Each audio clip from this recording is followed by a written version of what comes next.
Okay, so let's continue with the level. You didn't miss anything new or critical. We are just retracing our steps back to the part of the solution we had already figured out. And so we will continue.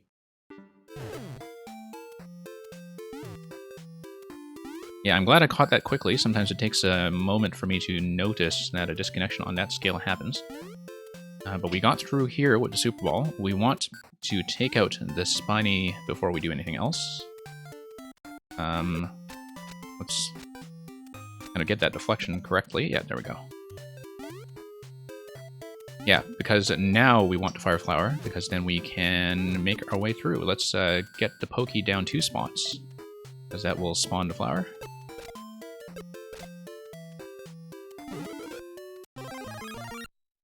And yeah, thank you for the host, Julian. Very gracious of you. I don't know why the notification's not coming through, but I guess everything is sort of getting back in order. Okay, so we are through with Fire Flower. We eliminated that to complete this circuit. So now we need to do 2 things. We need to find a way, first of all, to get back up top taking damage, and that will be easy because we have opened up this pathway now, and we can wrap around with the Spiny, and we can take damage from the Spiny. Once we have taken... oh, and we need to be fairly quick about that, actually, because we'll need to reactivate this bomb using the Super Ball. Yeah, we'll go back, we'll grab Super Ball, we'll reactivate the bomb. Before the bomb changes the on-off state, we need to take damage from the Spiny and then wrap back around here. So, oh no, we don't have access to the Super Ball because it was a one-time spawn. So, what did we miss? I think we just need to go back and take damage. Because with this in the off state, that's how you get the Super Ball. Yep, there we go. I understand now. Yeah, we do need to wrap around and take damage from the Spiny. We do, however, need it to eventually be in an on state. Because being in an on state is how we can... Let's take damage again. Use the P-switch on the other side. Like, the final step of the solution is very clear to me. We just need to do the 1 or 2 intermediate steps to get there. Yeah, that'll unlock. We have to absolutely make sure the mushroom remains uncollected, and it will be stuck there anyway. And then we go back, grab another power-up, come back and grab the Super Ball. We do, however, need to come back in an off state.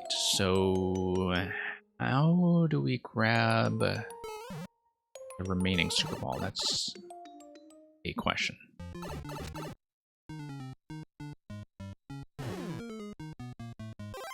Okay, so if we went back as the mushroom, the other power-up would now spawn as a Super Ball. The issue is this. That we need to find a way to activate this bomb here, and we need a Super Ball to do it. But we need to get in an on state in order to do that. So we've already spawned power up from that block to the right. Now let's think about this.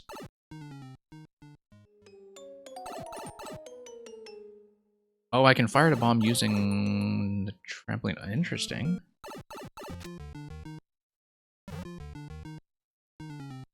Oh, okay. So let's try that with a Fire Flower then, actually.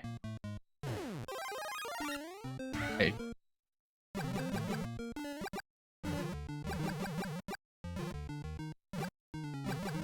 Yeah, because we need the bomb to activate. And it looks like it will not be using a Super Ball because we need a Super Ball on the other side.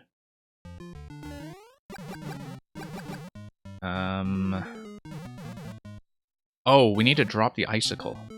Dropping the Icicle allows us to drop the trampoline. However, how do we drop the Icicle when we cannot seem to take damage here?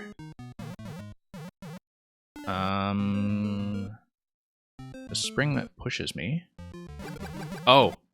Like that, okay. We got it, we got it. Yes, that's fine, because now we spawned a Super Ball on the other side. And then we hit the P-switch, we use the Super Ball to eliminate the column. Let's eliminate that coin first.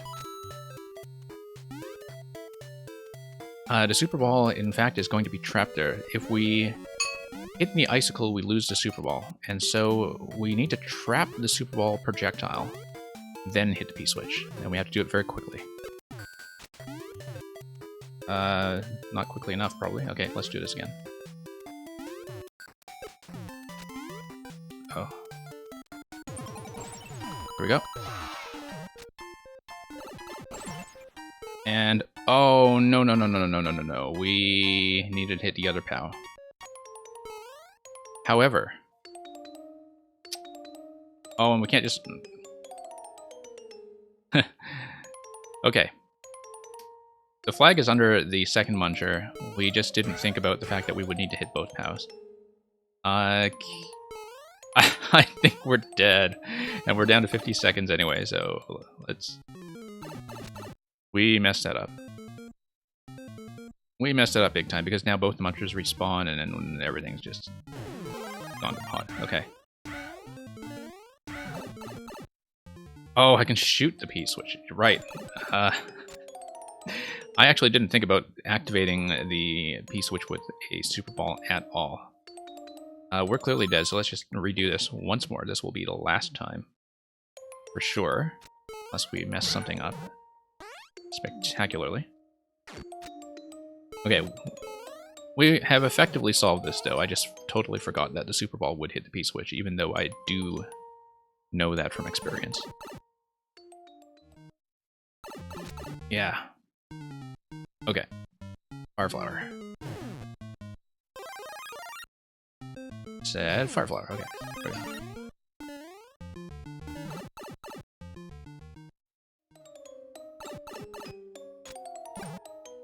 Okay, eliminate this.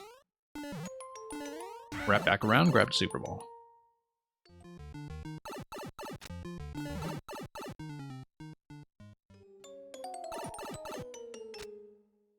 Take Super Ball back. And ignite the bomb. Okay. Yeah, that's kind of a nice setup, actually, in terms of using the trampoline and the spacing here to have the bomb be Super Ball locked the first time and accessible with the Fireflower the second time. That's actually quite neat. Alright, let's get through here again. That will be the next step. And let's eliminate that.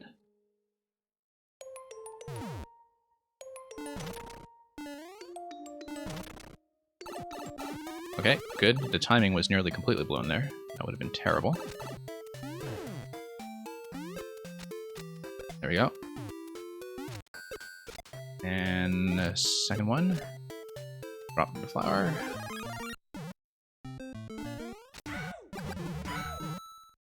Now, before we play the bomb, we need to do the wraparound to take damage from the Spiny.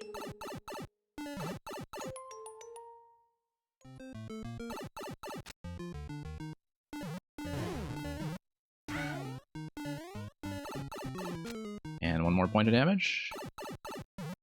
And we'll get back over.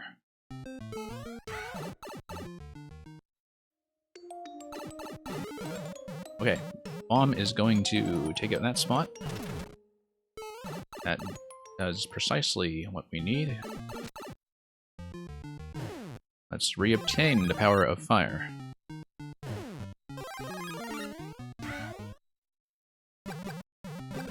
There we go. Yeah, this part is the one thing where I'm actually kind of glad I got to hint. I don't know that I would have necessarily thought to try that. But... Okay, let's do this properly. We need to eliminate the coin first. Then we hit the P-switch, then we hit 2 POWs. Okay. Eliminate the coin. We might as well have that first ball going. No, we can't, because the Super Ball needs to be off cooldown. Cooldown that takes forever.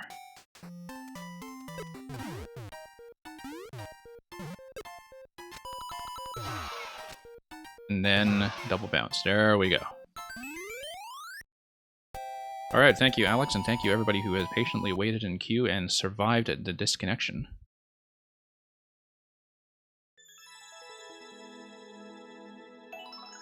World record!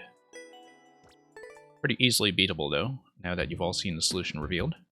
That was not even remotely optimized. So let's tap out for now, and Alex, of course, I would be very happy to continue and see the rest of the puzzles in that set after we get through a bunch of levels, beginning with the awesome lamp submission of CPC 5S7 18G.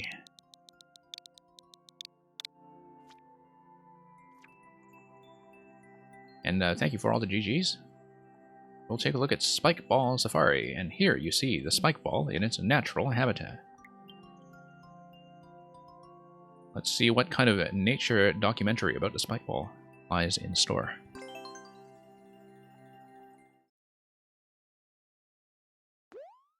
Okay, so let's go on a safari.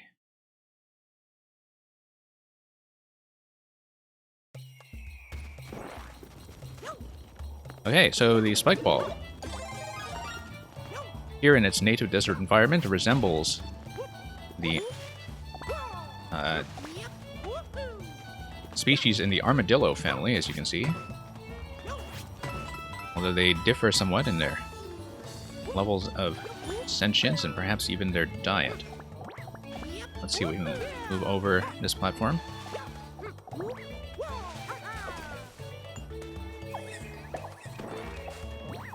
And now we see the reproductive pattern of the genesis of the spike ball, as displayed by the way they are spawned by the throwing of the spike. Okay, so let's try to stop this. No, it will not go. We'll just need to go all this through. And back down we go. Okay, that was actually quite satisfying. And here's a big spike. Big spikes launching big balls. And after all the conditional power-ups in the previous level, it's kind of interesting to see something that's not conditional. It's like we had to get accustomed to that again. Nope, that was bad timing. Okay. Yeah, let's just scan around everywhere, see what's going on.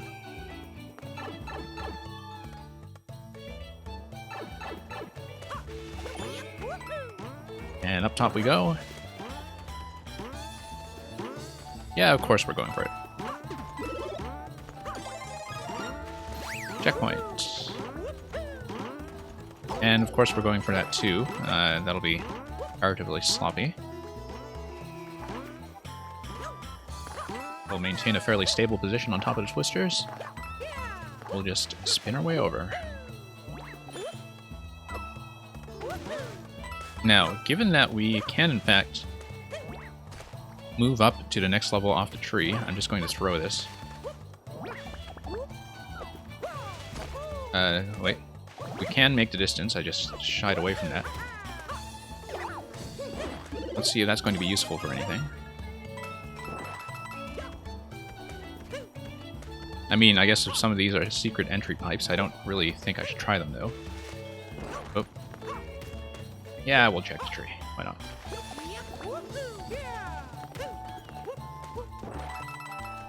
And here's another trampoline.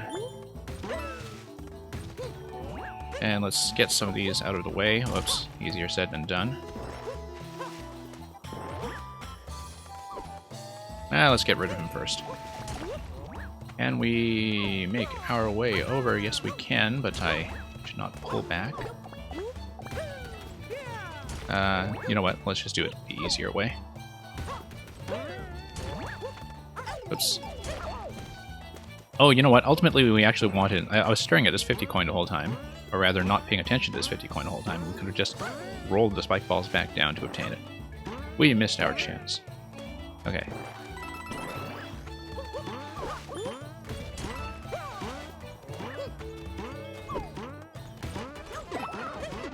Oops. That was very careless.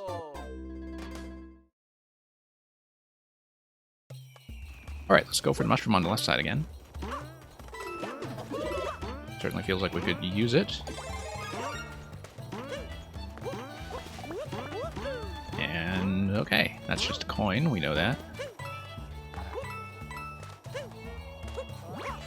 We know that we don't really need extra trampolines, but why not? We'll take them anyway.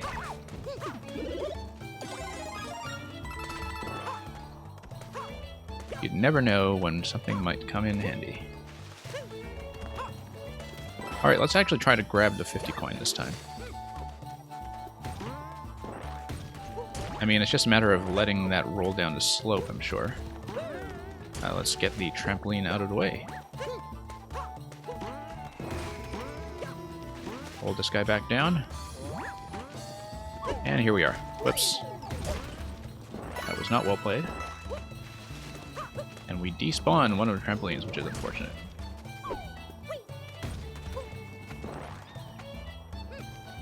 Let's get out of here. Okay.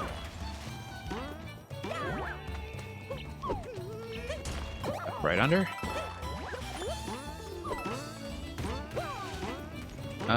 Let's try to kill him on top. Seems like the sensible thing to do. Then I think we have to go down to pipe, don't we? So.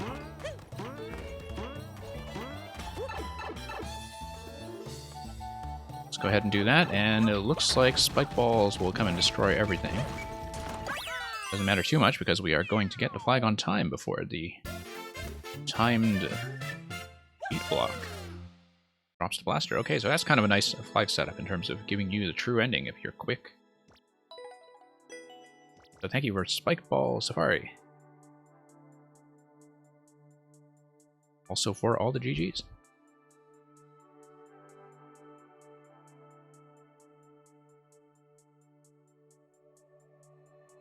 Now, Aeolian, I believe, was making a world request, if Aeolian is still here. You are? Which I certainly believe so.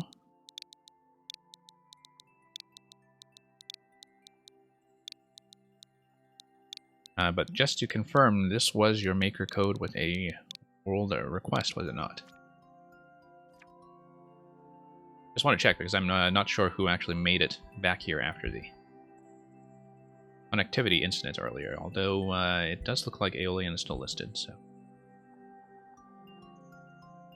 And wow, we have a complete 8-world 40-course game.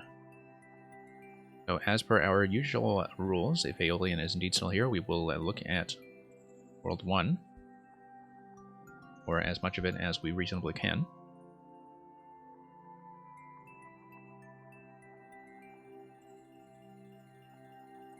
Yeah, just going to give you a chance to check in, but since Twitch seems to believe that you are at least lurking, we'll at least play the first level and see how it goes. Super YLVY World.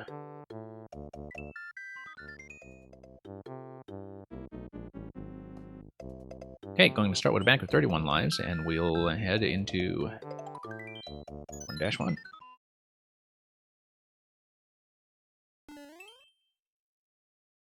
Subconesque, so we can expect some SMB2 action here, I'm sure. Indeed, that will be the case. Although we would want to grab the Goomba in order to eliminate the Piranha Plants, and we were late on that. Because that would have allowed us to pick up the stump. We can grab one of these guys. Still here? Great, wonderful. Glad you are. We eliminated Chomp. Okay, that's fine. Probably could have used a Chomp as a weapon, but in lieu of that, we'll come over here, and looks like it was going to give us access to all that anyway. Oh, whoops. So much for SMB2. Without power of SMB2, we're not going to be able to grab that POW.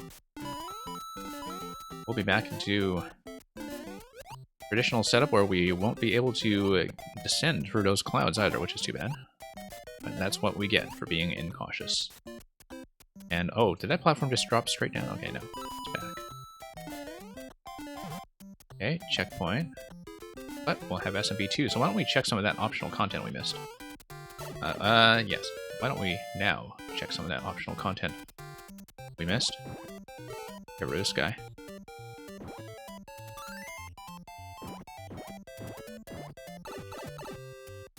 Okay, Alex, well, thank you for dropping by. I certainly hope to continue the puzzle set next time.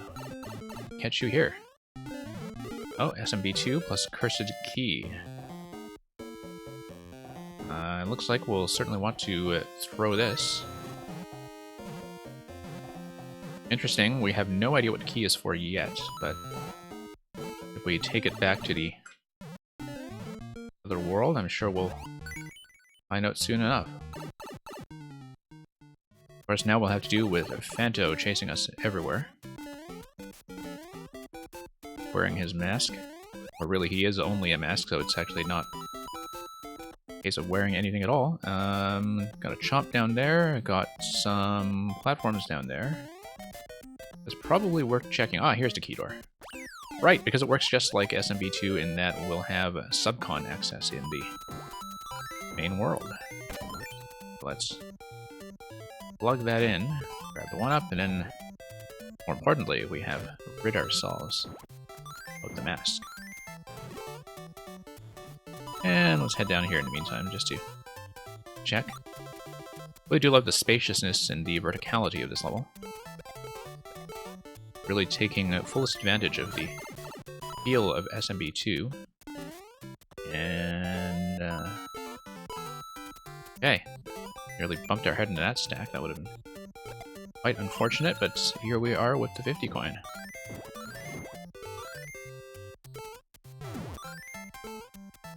Yeah, as far as going for a traditional but SMB2 style level goes, this is certainly be interesting. I don't know if that's a safe drop. It looks like the arrow suggested is, but I don't know if we were supposed to ride something. So let's just do some diligence here. Scroll the camera down, and oh, I see. We see a bullet blaster. And we need to pick up a bullet and throw it. I'm sure that's the solution. I want to get rid of the mole before I do that. Rocky wrench. Except we can't actually get down to that level. That side, we need to come down on this side. But we can just pick up a bullet over here on this side. No need to fuss around with all that, so let's fire a bullet. Get down here. Let's not get hit by the Goom Rat. And let's give ourselves a bit of ample room to ride this all the way across. There we go. Hey, very nice. Let's ride that too. Yeah, really interesting use of SMB2 is a mostly optional power-up, but one that kind of completes the theme of the course. But one that also leaves the course playable for the most part without that mushroom. And some nice little secret hunting on the side, so I think it certainly evokes the kind of openness and verticality of the original game quite well. And this was, of course, just the first part of the world, so we'll proceed while we are getting through these quickly. And we'll take on the hammer next. Battle directly on the map. Of course, this is a Hammer Bro blockade that will thematically match the icon. Except it's going to be in 3D world. Okay, great. Oh, I see. So, very much like a little miniature bonus fight in the style of SMB3, except in the 3D world style, where we just knock them all out, and we'll pretend here that a treasure chest has fallen down to give us something that will just kind of be tucked away in our inventory. And you know what? Let's check this side. I want to check the other tree too. You never know. Not that we really need 1-ups or anything, but if you're going to put the trees there for decoration, I may as well give them a look. And the Awesome Lamp, thank you for the new submission of the burrow. Yeah, not beating that 8-second record. Partly because, unfortunately, as I always complain about, you cannot re-enter levels to redo them when you were playing through a Super World, which I always thought was quite unfortunate. This is a branching path, but we will do both branches, I'm sure. So let's begin with water level. Squiggler Sewer. Now I'm kind of curious as to whether you turned all of these out, I mean, really quickly as a 40 level experience, or if a lot of it was previously existing levels that were reworked. It seems like you had a lot of things that were very much ready to go thematically. Although the Hammer Bro Blockade was, I think, quite clearly designed for a world format, I thought it was... Oops. Quite obviously so. Let's get around and bop that guy. We've got a door down there that we should check.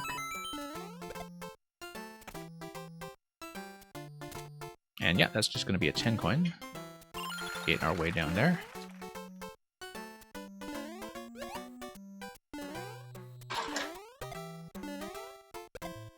And oh, we were supposed to ride the Wiggler. And we failed to do that. Do we get another shot? Yes, we will. Once it comes back up. Okay, there we go. Just needed to call that elevator. Yeah. Yeah, the blockade I could definitely tell. The castle, I guess we'll have to look forward to that one as well. But yeah, I mean, these are, you know, definitely very well developed, like very fully developed levels. These ones here, so.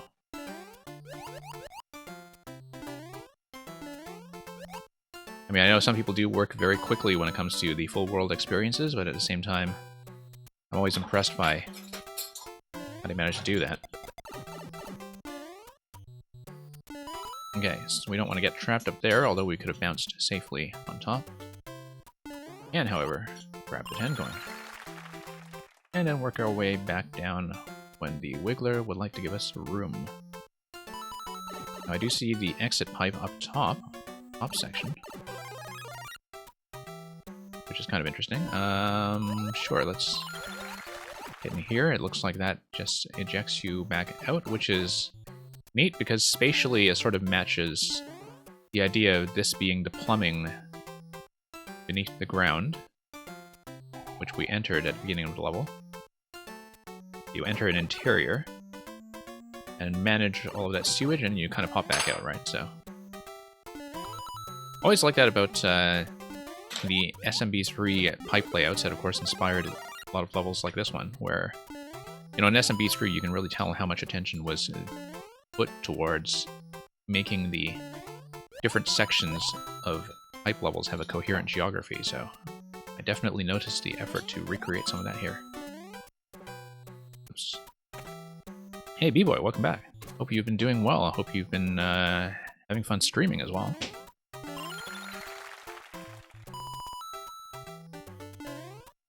Okay. Yeah, have to not drop down to the spikes at the bottom. Okay, we didn't actually have a way of getting up there. I don't think the Rocky Wrench gives us enough of a bounce, does it? I doubt it. So. Yeah, no, I don't think that gets us nearly close enough, so.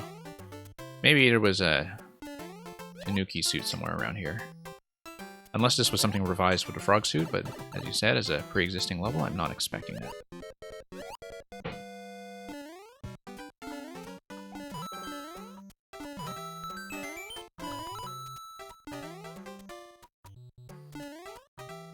Okay.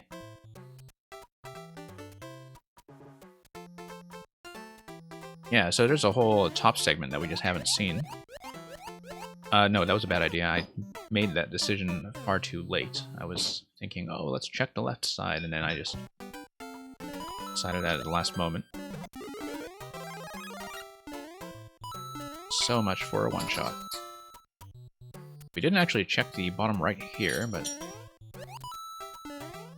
this will be the progression path here in the top right. Ah, 10 coin. I see. So the 10 coin is a spot where you need to catch the Wiggler as it drops. Oops. Yeah. Okay. Oh, okay. Forgot to account for the fact that it's a red pipe. Would give us a very rapid respawn. Hey, why don't we check the bottom right this time? A lot of coins here. Okay, just coins. I was curious. Now, can we actually get back up, or does it force us to reset through here? It forces a reset. Okay, so it's kind of a neat way to make a soft failure point for a platforming segment. And again, that is something that is familiar with how a lot of these pipe levels did work in SMB3. So, quite a lot of attention to that kind of gentle tuning.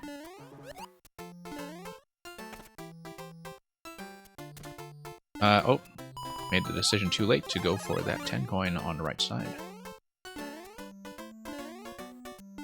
Oops. Maybe being a bit too much of a daredevil here. Yeah, it looks like there's certainly something going on up here that is either accessible from some kind of wraparound on the right side or through an item like the Tanuki leaf.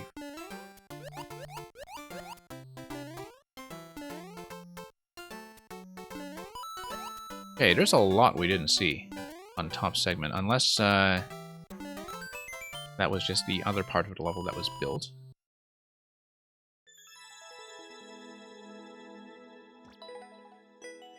Okay, we're still making good time on this world, so we'll proceed. See some more of it. Given the level of difficulty tuning we've seen so far, should not have too much trouble just clearing World 1 on this go.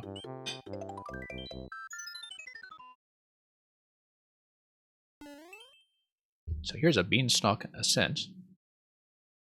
And that too is already kind of signified in the world map.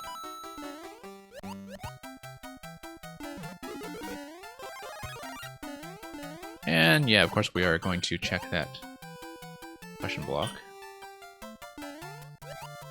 In fact, it is necessary that we do. Now, it looks like a pipe's probably the exit point and that this is optional. We'll do it anyway. Yeah, let's toss the shell. I was definitely considering taking it forward. And here's a gentle vertical auto-scroll. Okay, so we have to open the path for ourselves. That this requires to be active in the level.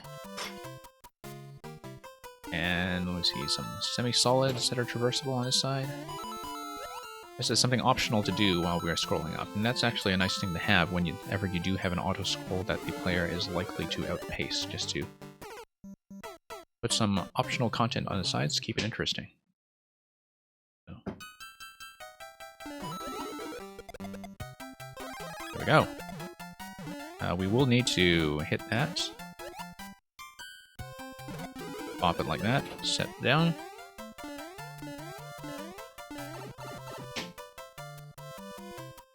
Through we go.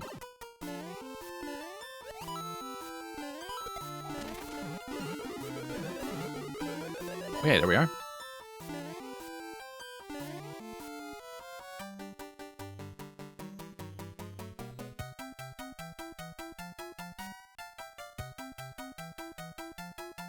And okay, this spot is not actually accessible to us while big. Oh no, cloud block. Okay, yeah. Although that does spawn us directly under the Goombas.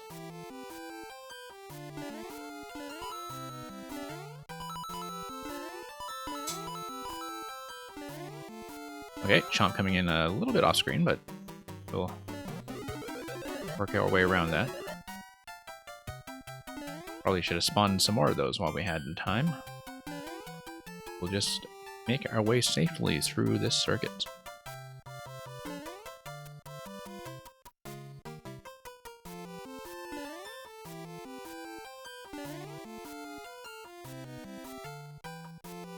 And here we're at, checkpoint. Ah, here's a leaf.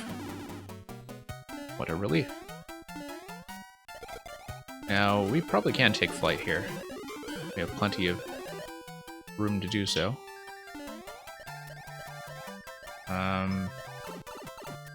Although, nowhere really to land, we would just end up outpacing the auto-scroll, so I guess that was not, in the end, what that was useful for yet. Maybe there's a flight point if you survive all this with a leaf. And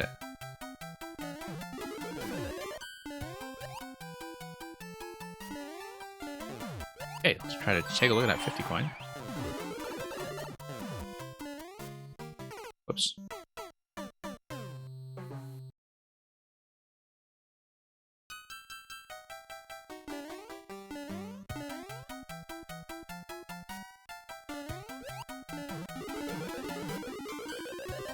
Okay, so let's take another crack at this. So yeah, I guess it was a conditional Tanuki leaf. Okay, no, we just missed that block entirely. So never mind.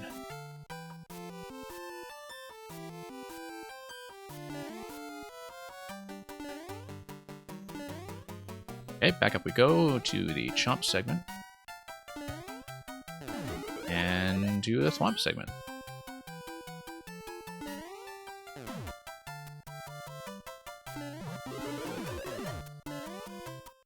I see. So let's be a little bit careful with our feet here.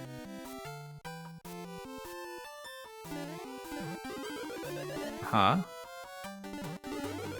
And we'll have a bit of a vertical climb that's going to, once again, require that we pay attention to the ceiling as we make our way through this Chomp circuit. Then we have a P-switch, which we will need to hit, and then we climb to the other side. Okay, well, the Chomps are in a lower position, perhaps. You have to play a little bit off-screen in order to execute that, but in the end, we made it. We will scroll up to the stage curtain. Nice little final tag here is a last jump and a 1-up. Hey, let's check up here just to see. Okay, that'll be complete. So we're making good time still, so we will look at the castle. Pretty well placed, well-paced rather, so far as the introductory World 1. In terms of being able to knock everything out about 5 minutes at a time, so...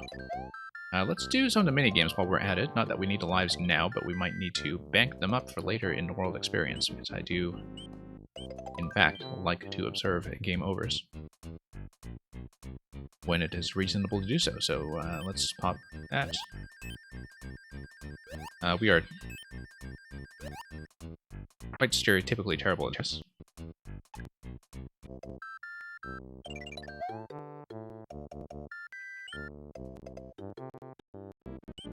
And you're back and lurking? Okay, that would be great.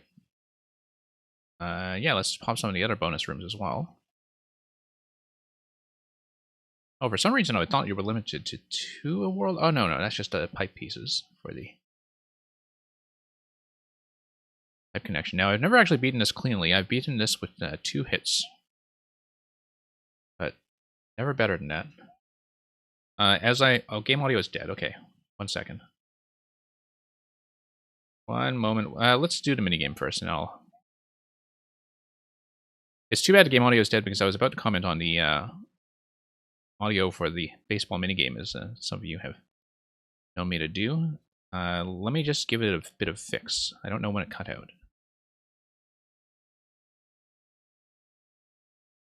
Okay. Yeah, we'll be right back. Yep, Lanky Mario from Super Mario Maker 1, who's been put out of a job by the disappearance of the glitch state on the Super Mushroom. Game audio should be back. Just need to do a quick reset on that. Yeah, I don't know when it cut out, but sometimes it glitches out in the middle of the level, so it is very useful to be told when that happens. And so yeah, we'll wrap around to this here. We have actually banked no additional lives from these minigames. Okay, so what I was going to comment on earlier, for those of you who have been on the stream before, is that I believe these actually are the sound effects from the original Nintendo Entertainment System baseball that would have launched with the system back in 1985. Used to play a lot of that, and you just kind of learn to recognize the sound effects of the various pitches. So it's kind of nice to see that as a little bit of a retro treat for those of us who have been playing these games for far too long. Okay.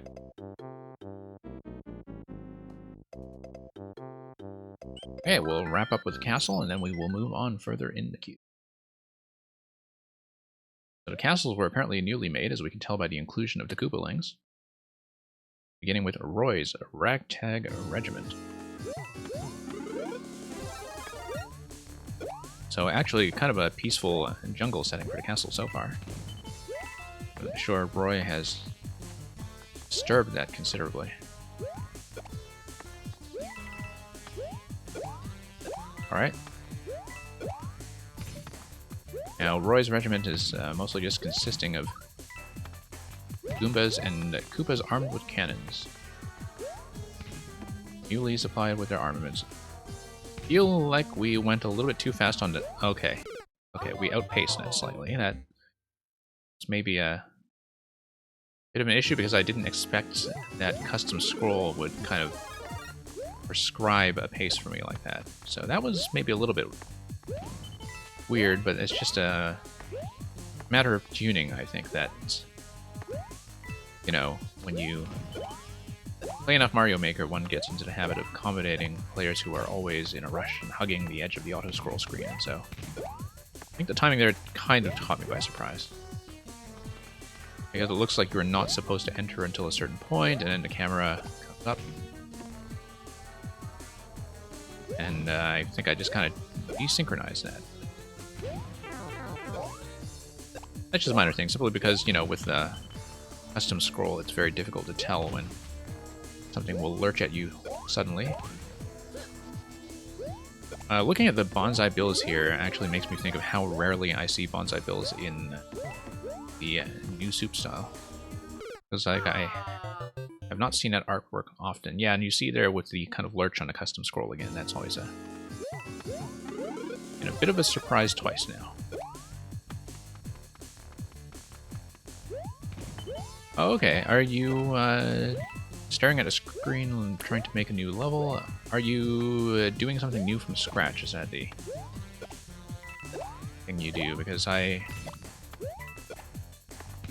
find that most of the time I just mess around with the editor until something sticks. It's a good concept. So that has made me wind up with relatively few levels, but way too many one-room drafts in the core spot. But then when something sticks, it really sticks. In terms of having a horror interaction that is sufficiently fun to sustain a design. Yeah, maybe sometimes it's time for a break and, you know, hey. Yeah, I think getting the custom scroll speed to cooperate rather with the player speed is a bit of an issue in this level. Like, I almost wonder if just a horizontal auto scroll rather than a custom scroll would have been the way to go, because the horizontal scrolling would enforce the pace that you want, but the vertical movement would still follow the player camera, and so it would not kind of snipe you from the top and bottom that way. I totally missed a chance to jump on top of the red bullet bill to get up to the top right in that segment.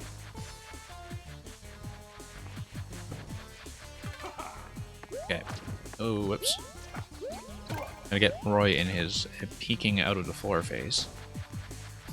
He's not gonna do the ceiling drop on us yet, but we haven't given him the chance. Okay. Peek. There we go. Yeah, and it looks like it was definitely a segment off the red bullet earlier that would have allowed us to take the top right in the previous section and then hit some kind of bonus room and then drop down. Okay, it looks like Roy might involve multiple phases. Or, oh no, that's just a one-way panel for Roy to spawn and drop down. Okay, so never mind.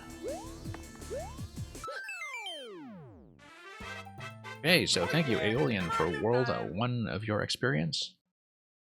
I'd be happy to continue to future worlds as separate submissions. Could be today, could be another stream. So, this level I thought had some issues with the custom scroll, and as I mean, I kind of spoke about it already, that, like, I think maybe a horizontal auto-scroll that allowed the camera position vertically to be flexible might have worked better for that concept, simply because there is all that lurching up and down that will happen naturally with the track going up and the donut blocks coming down. But thank you regardless, and we will continue that another time. Thank you all for the GGs. So we'll just mark that as removed for now until such time as we can continue.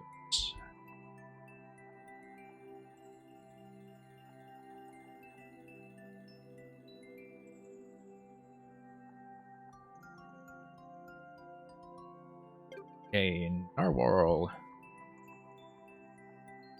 You know, Narwhal may have left for quite a while now, so I think that'll likely be a skip, but let's see how the list is going after.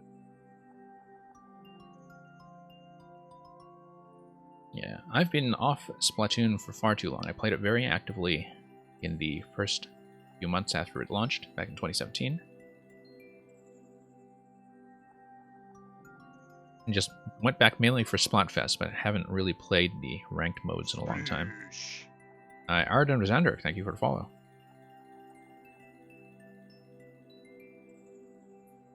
So let's pass on Narwhal if Narwhal has not checked in. And oh no, I missed Splatfest last week. I was going to play. I sided with Mayo the first time.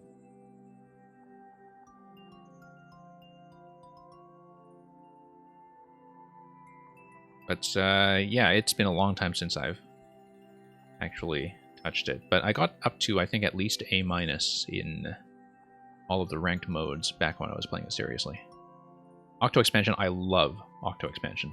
Absolutely adore it. I think that's, in some ways, maybe one of the most underrated Nintendo releases of recent years. I thought Octo Expansion was absolutely fantastic. Quaz, I believe you are here. I did see you in the chat just a few minutes ago, so we will plug in my MR. I keep telling people, the thing that Octo Expansion reminds me of most is actually Half-Life 2. And I say that because it's this mix of, you know, different shooter encounters with physics puzzles that, like, I don't think I've seen such a successful combination of it since Half-Life 2. But anyway, let's focus on this level for just a moment, and I'll get back to conversation maybe in a bit. But let's see Opposite of Opposite Day 3 RMX. Possibly remix, depending on your character limit. Opposite of Opposite of Opposite Day, aka Opposite Day. Night is op of day. So we'll have to keep the opposites in mind. We dive into the level.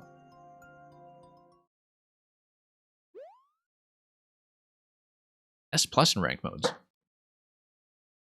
Yeah, Rainmaker I thought was really quite terrific once you... Yeah, we know that. That's an instructional segment that tells us how Opposite Day is going to work. Oh, interesting. I don't know what this is all about. What's the first clue here? First clue is a flower. Let's not take the flower. Oh, nice. Decorative clue. Okay. Oh, I totally didn't read whatever this was trying to tell us up here. I can't actually read the text, I'm afraid. Something TM? Something UH... I don't know. Maybe it's something visible from the main screen, but we'll follow Opposite Day rules and continue here. Ah, okay, now we can read the text. So, Quaz... Oh, that's just your signature. Okay, Quaz trademark. And So, okay, these are gonna waddle down here. So we see 1, 2, and 3. However, we see 5 columns down here. Oh, wait, let's see. I see, 1 and 2. So it's an addition problem. 1 and 2 makes 3, but it's opposite day. So it's probably not going to be that, is it? We have to take one of the other two. And maybe both of them will be safe. Oh, no. What was my favorite weapon? In Splatoon 1, I was mostly a Jet Squelcher player. And for the first little while in Splatoon 2, that was also the case, because I was very comfortable with that kind of medium-long range that you would get out of that in terms of like being able to counter snipers without having to play like a sniper, like a charger rather. I will say that I really got accustomed to a bunch of the dualies as my choice later on in the life of Splatoon 2, mostly for the dodging pattern. But as I said, like I was never like an S-rank player or anything. I just kind of swapped the loadout around a lot and wasn't thinking optimally necessarily. Okay, let's see what's going on here. We have a bunch of dry bones, pokies, Goombas, a whole bunch of munchers on this side. It seems like this is related to what we saw earlier. I don't know if I understand this clue here, but let me think about it for just a moment. It might be fairly subtle. Well, it looks like this is traversable, and the stuff on the right does not look terribly traversable. I don't know, there's some kind of system that we don't recognize here. Except for the fact that we are allowed to jump on bones and Goombats, but not pokies. Okay, so that's gonna kill us. Oh, no. Okay, let's see what I failed to read with that clue. This was a timing clue.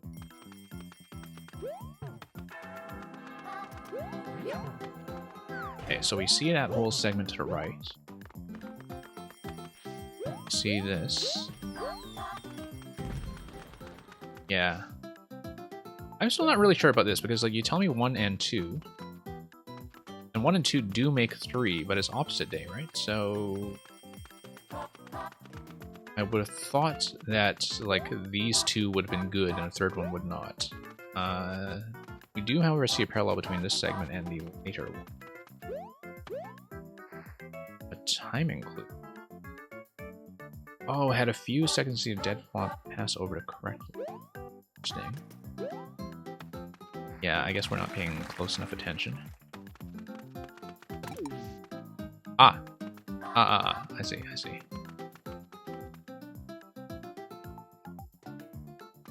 Okay, okay.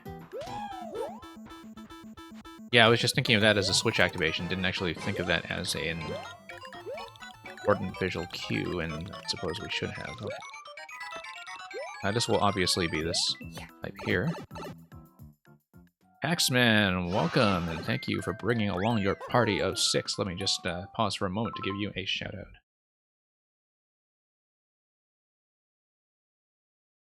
Axeman, very happy to see you drop by with the rest of your crew, Loop and Snoop.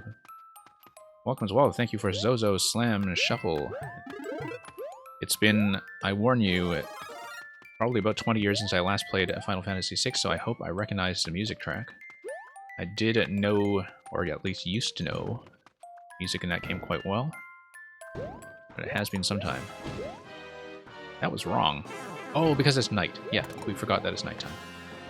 And we locked ourselves. Whoops.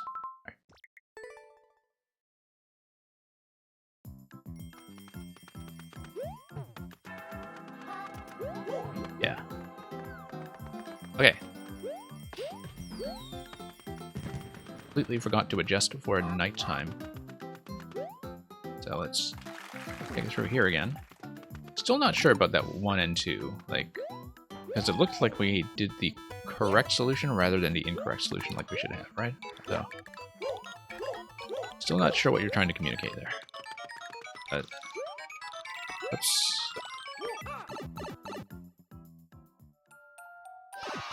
Yeah, sploosh for the win. Absolutely.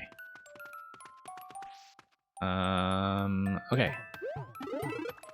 This is gonna be good. And it is nighttime, so that will be fine. Okay, let's read some of the power-ups here. Propellers, Starflower, room. Looks like we need to do some kind of count. Alright, so we have 5 pink coins that have something to do with the locked door. They're the only coins in a level. Propellers. We see 3 up top. We see 2 in the bottom. We see how many flowers? Oh, they spawn on this side. Okay. Not really sure how many flowers. I don't think the counting actually has to do with any of this, though. Unless there is a way to move the power-ups over. I think we just need to go through and remember what we saw over there.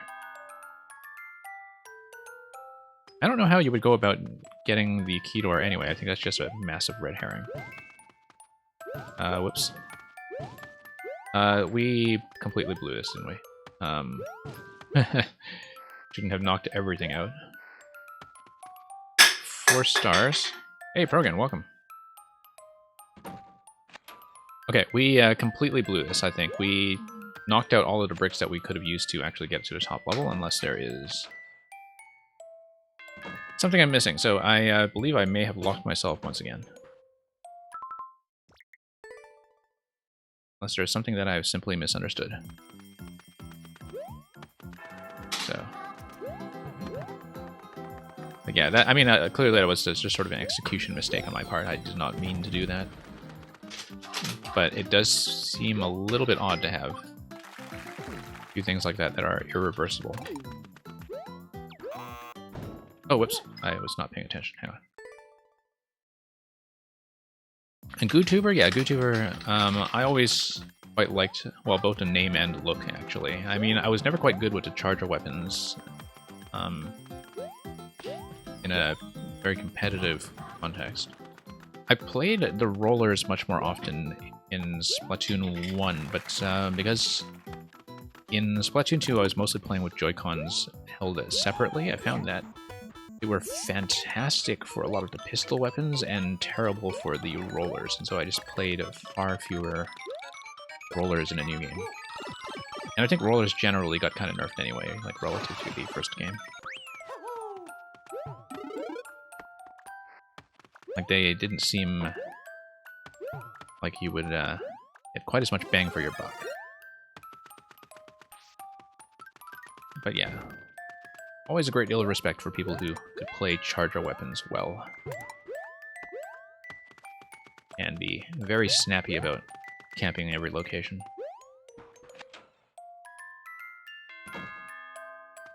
Oh, Narwhal, you did not check in earlier. I think we may have removed your code, right? Yeah, Narwhal, I think you were missed. Because I asked you to check in prior to that, but that's okay. Thank you for resubmitting. I do hope we can get to you fairly soon.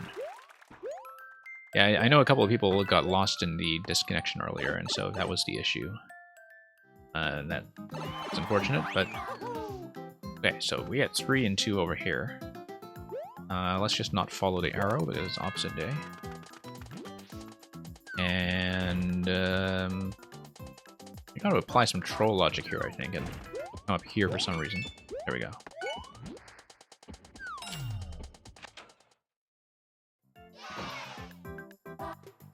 Okay, this is still daytime, so we follow this pipe out to the left. And then we do, in fact, hit the P door. We'll take a P-switch with us. And...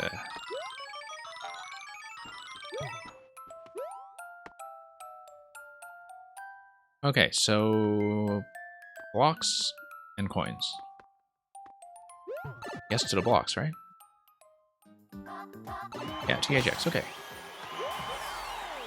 Well, thank you for that, Quaz. I think there may be some issues, first of all, with soft locking, technically, although that's kind of more in the first half before it becomes relevant to the checkpoint. The other thing being that I think some of the solutions, I'm not really sure how they match up to the opposite day concept. Like, that's really the only thing. So it's one that I think, like, you know, it's nice to see some of the more subtle clues, like the ones that are done by decoration, but there's some clarity issues that I was not quite clear on, and so, like, I think it's one of those levels that could be improved with a little bit of revision still. Let's see what we missed in terms of text. I think we did manage to read everything that was actually in the preview screen.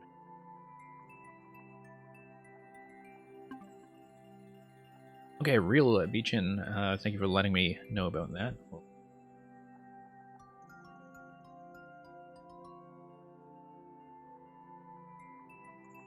On from here.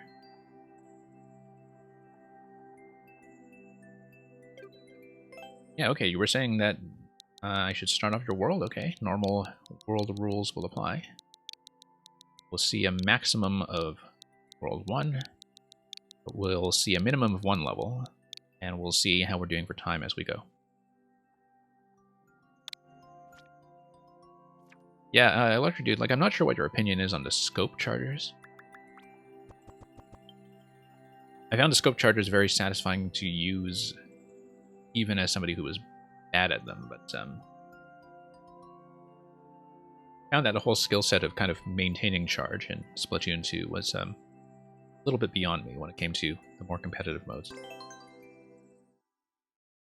And Quaz, yeah, no worries about the issues like that, Quaz. I mean, you know, that's why we have testing, right? And that's why we have streams like this. So I'm always happy to look at stuff like that and poke around and expose things that might need a bit of revision. Okay, Super Beach Inn World. Let's take a look. Okay, you're going to begin with 69 lives, which is nice. Looks like a lot of people did not make it from the first level to the second level if you look at the counts here, which... like, that is a staggering drop. Absolutely staggering drop. So we'll see what this first level is all about. Explosive excavations.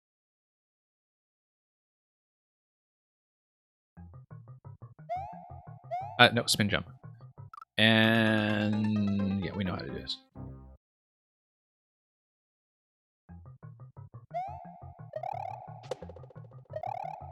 Didn't we play this one? Yeah, we did. Yeah, that's why there's such a huge drop-off from the first level. We previously beat this level, but I don't mind taking another crack at it now just to get to level 2 in your world. Yeah, no wonder there's such a huge drop-off. Oh, that's a soft drop there.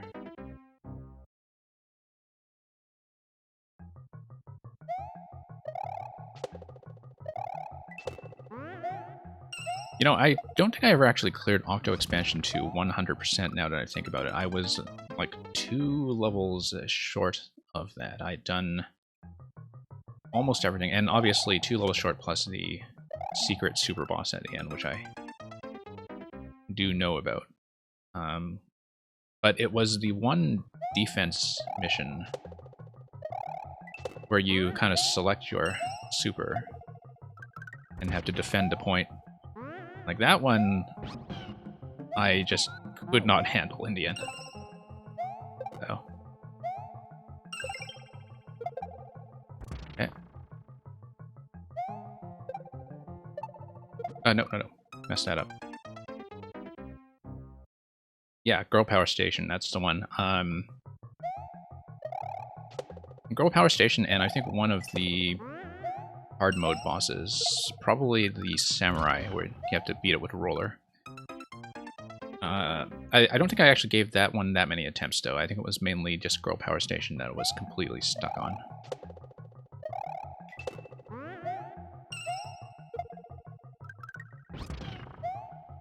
But yeah, Octo Expansion I really feel like I have to replay at some point. I feel like the... Oh, just missed a jump there.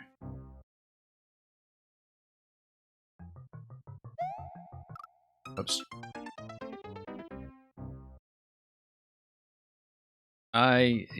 Organ, yes, I believe you do. Because if you throw it at the wall, you don't really get a decent landing on it. I have tried it that way, I think. Yeah, you see, you don't actually land that far. That's the issue. Whoops. You need to swallow, spit, pop out. Do I play hot garbage levels? I mean, I'll look at them. Sometimes the garbage is not as hot as advertised. Sometimes it really is as hot as advertised. But, you know, we'll make a final determination as to how hot and how garbagey they are.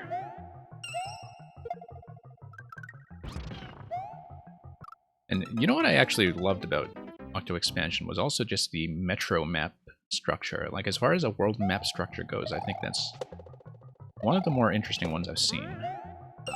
In that I haven't really seen that duplicated very much in other games with a stage selection. But... Oops.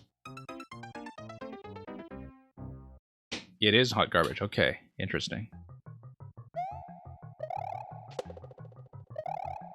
Yeah, Paxman, I think it was just before you raided here that I was talking about how much I loved Octo Expansion. And that was really quite an experience.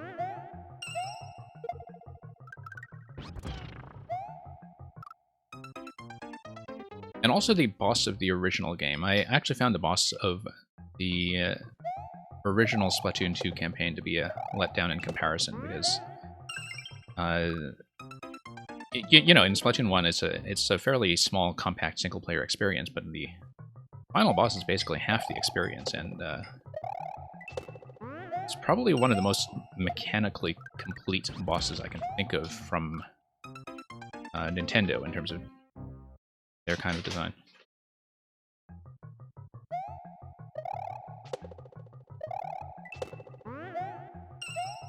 Because, you know, it's not just about landing the hits, right? Like, it's all about using the full range of movement skills that you had learned up to that point. And it's really one of the great boss levels.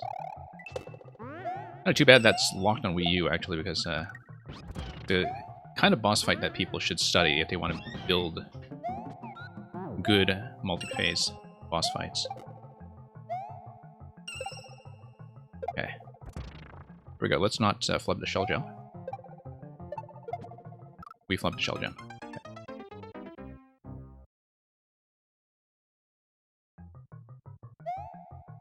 Oh, whoops.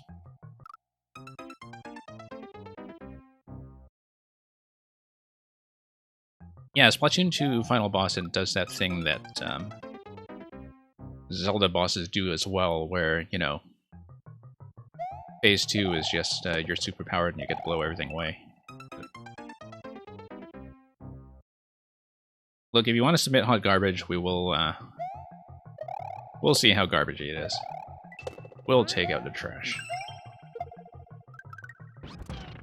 Because, I mean, you piqued my curiosity now, right? Like, how bad could it possibly be? How bad?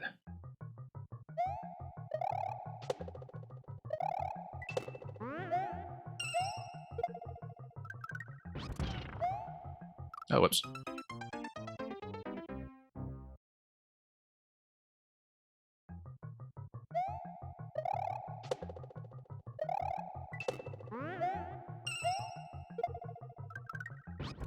Okay.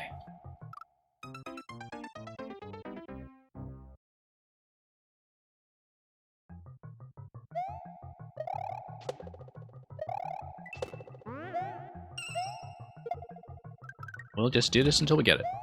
Whoops. Okay. We have actually beaten this level before, it's just that as a world submission I'm trying to clear this so I can get to the other stuff, but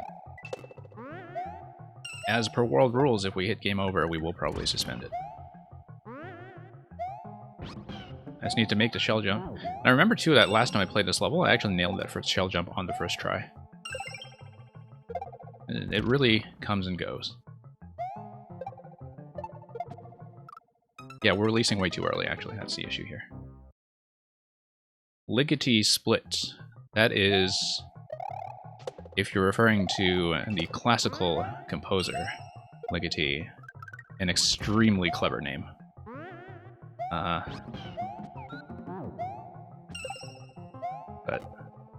don't know if that's a little joke from Club Classical Music or something else.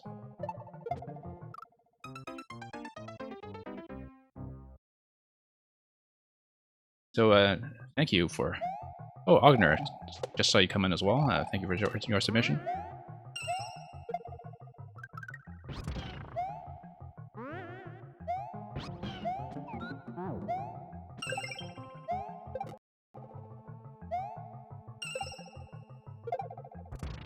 Okay, there we go.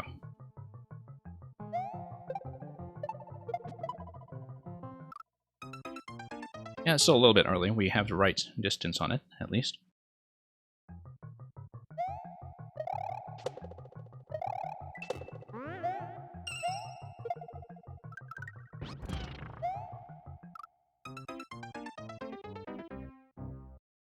Well, Loop and Snoop, it's sometimes awkward to replay the level, but sometimes if it's something that is less about execution and more about, you know, having solved what to do, then there's really nothing tedious about it in that case. Like, I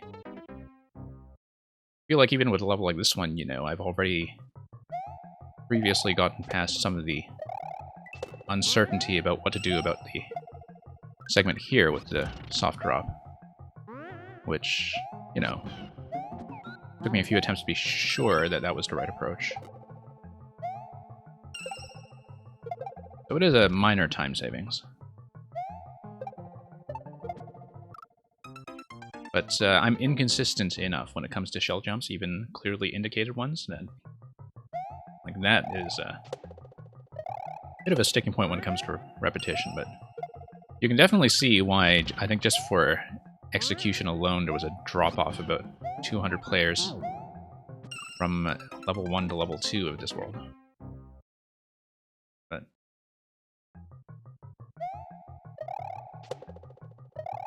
yeah, in terms of replaying, I mean, if it's something that has a lot of variance with speed, where, you know, you do it slow the first time and you just speed run it the second time, then that's still interesting. When it's something that is fairly constricted in terms of how much freedom you have as the player, then yeah, the second time is maybe not as interesting.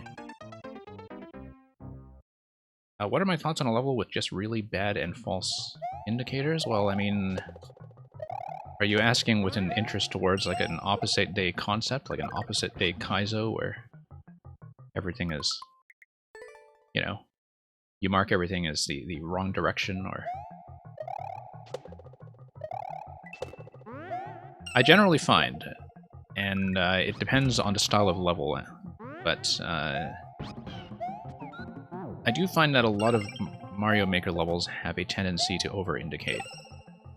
It's very necessary for certain kinds of levels to avoid issues of blindness or trial and error inaccuracy, but there's a difference between levels like those, I think, and levels where people just kind of spell out, like, every little thing that you need to do, even in a very straightforward and traditional context. Like,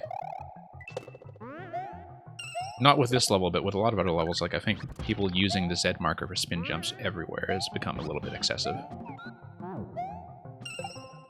Because at a certain point, that should just be, you know, player knowledge.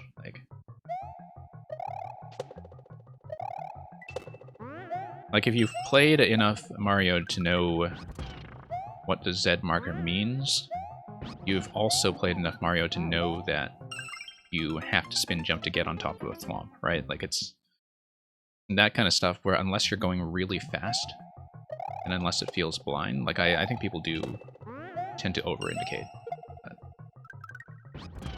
Yeah, miss. And yeah, it's true that in a lot of contexts, like, it's very true that there are kinds of levels, particularly very speedy levels, where under-indication is, I think, something much more frustrating to deal with. That's very true, Loop.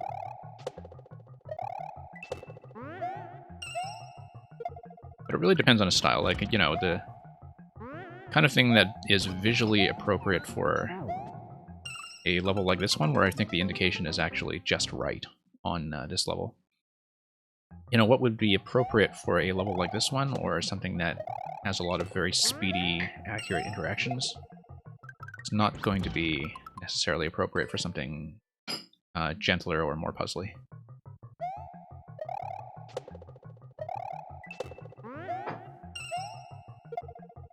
Let's... Okay, get that.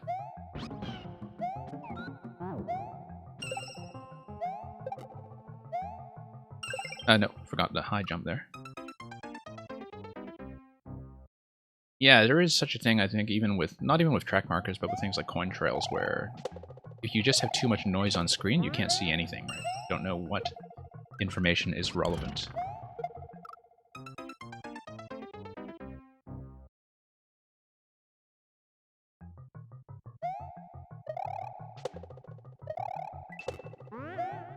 Oh, whoops.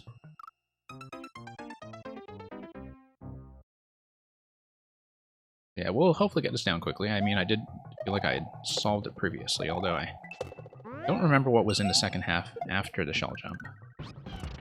I don't remember the second half being any more complex than what we've already seen. In fact, I think it was just something based on a bomb timer, if I recall. But we'll hopefully get through this quickly so we can at least see the beginning of level 2. Unlike the 200 players who gave up. Yeah, stuff like an arrow shot, that's a good thing to indicate, I think, because with that and with the Super Ball, like, you know, it does feel a little bit trial and error sometimes if you don't make it clear. Okay, we're just way too late on the spit. Way too late. No. Slid right off.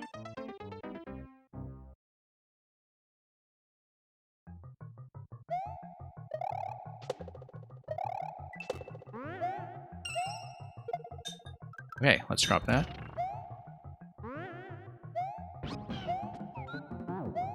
Pretty likely I'll be closing a queue after this level. I'll just warn you all now that I'll have a last call before too long. Yeah, still too low. We haven't gotten to the jump consistently enough to really do it cleanly. It's too bad because, like, I remember getting this one, like that particular shell jump, I got down in very few attempts the last time I played this. Almost surprisingly few attempts, in fact.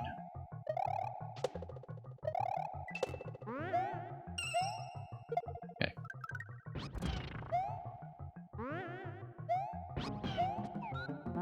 Here we go.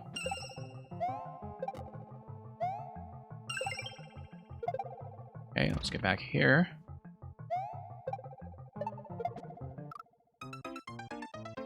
Yeah, still just a very poor release.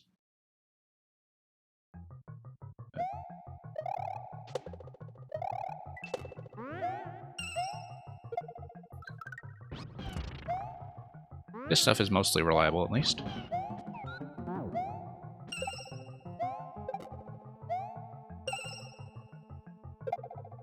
Hey, there we go.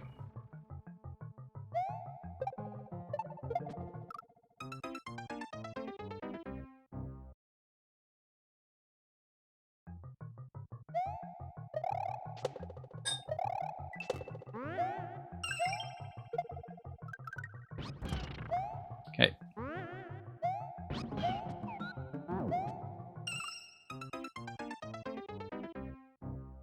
Well, it's just a matter of doing it until we get it right.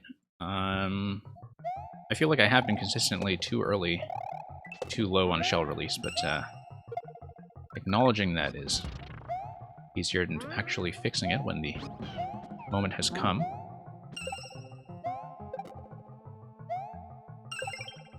Okay. Nice timing on the bomb, actually. That has always felt pretty good. Yeah, way too early on the arc because we need to fall back down towards the shell. We're not doing that when we are still kind of releasing it as we're going upwards. Nope. hesitated for a moment because I didn't actually think that would blow up as intended.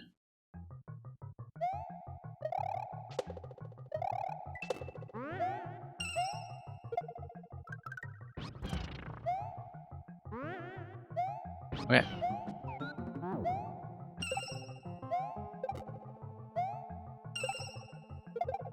There we are.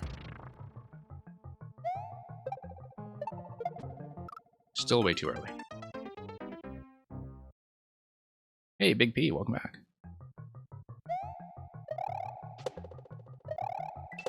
Now, we got this so cleanly the last time we played this, and I think I'm just suddenly unused to the shell jump again. And thank you for the submission of Love Over Hate. Oh, I see a Team Precision tag on that one. That worries me. But we'll do what we can with it.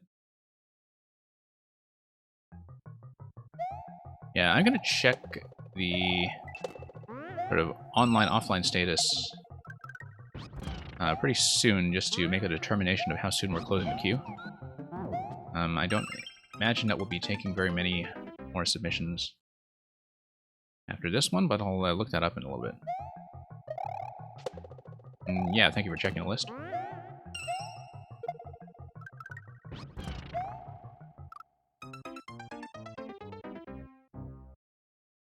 I don't think List Online is actually working consistently in terms of listing people who are just online. Like, I think that's been bugging out on me a little bit lately, but those of you who have remained online, thank you.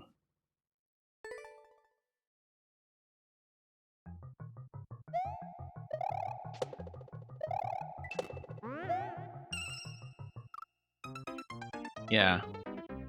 I don't know why people got into the habit of using it like it's supposed to give you accurate information or whatever, but I do know that, you know, some people who are not using Warp World and are using the viewerlevels.com bot, like, they have slightly different commands, and so you see viewers who try to use the commands that are good in one bot with the other bot, and doesn't necessarily give you correct information.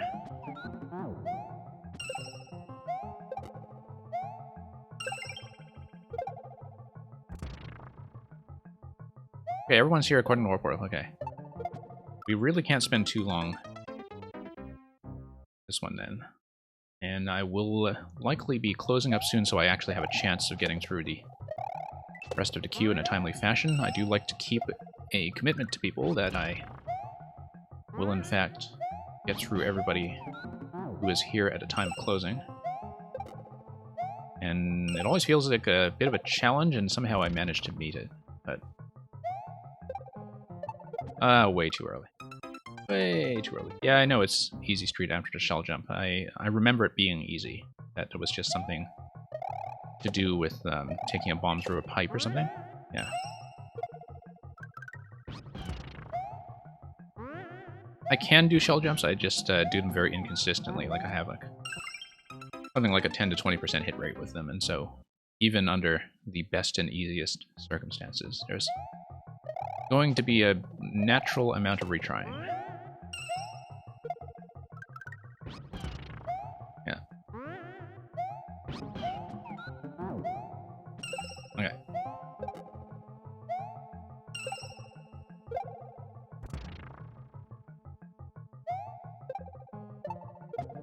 Oh, I almost had it. I just kind of veered a little bit directionally. That was a terrible correction to make. No.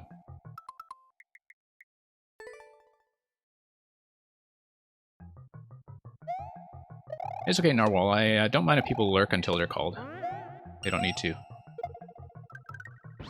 be like active 100% of the time. I know a lot of people do like to multitask or stream hop a bit while they're waiting.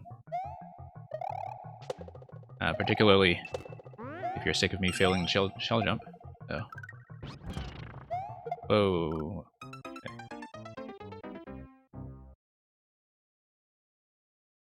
Okay. Yeah, you folks just determine what is appropriate in terms of submission. I will try to get through everything in a timely fashion. Okay. There we go.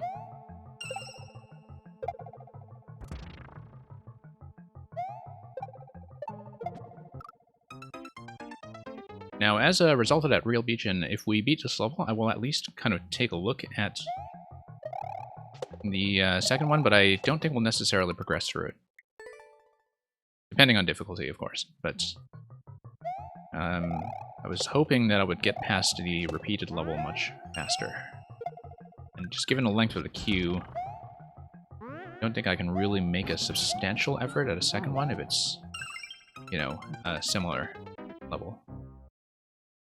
But at least we'll have the save point ready to go if we do beat this soon. Save point will be ready to go if you want to resubmit the world in the future. Too early. Yeah, I find in general that Mario Maker streams are a very nice background for building in Mario Maker. It adds to the kind of hangout atmosphere, I think, of people playing each other's stuff. And you never know when you might see something mechanically inspirational.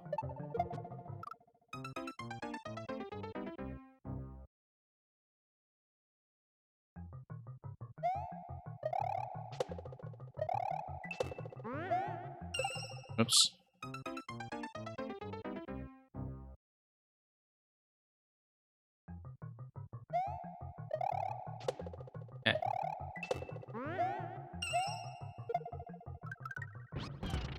It is very satisfying to nail all this stuff. It's, for all the failures I've had on the shell jump at the end, the other setups are quite fun.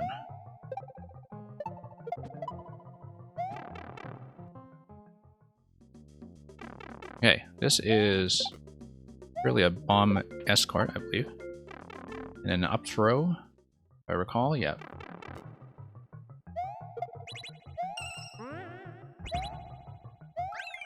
Okay, there we are. So, let me see how I'm doing for time so far. I am going to close up the queue at this point, so let's call for any submissions. And we'll take a peek at the second part, since this was a world submission and we were just trying to get up to the point that we had reached. But that took us about, yeah, 25 minutes. So we'll spend like maybe 5 minutes or so on the level 2 and see how we're doing for difficulty. And at this point, I will be closing. We'll just do that, we'll peek at the next level, and then we'll proceed.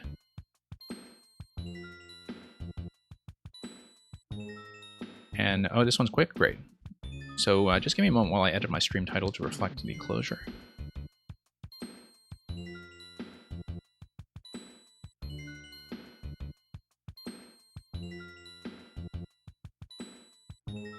Yeah, the drop-off was extremely noticeable. Maybe it'll be clear sailing from this point, but who knows? I mean, at least there's not that much of a drop-off from the second level to the other ones that come after, so maybe that's a good sign. Oh, and in the meantime, I'm also going to refresh the Warp World bot, and then hopefully that will display properly as closed. And if it doesn't, maybe it will refresh soon enough.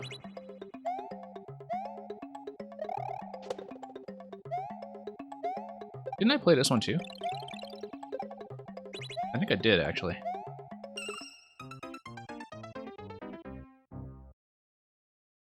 Yeah, I think I'd actually beaten this one separately as well.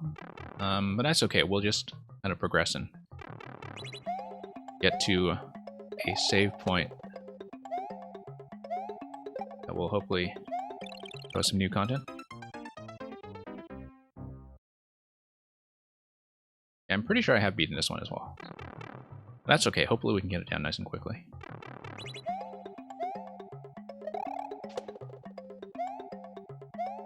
And yeah, after the previous one, this is positively relaxing.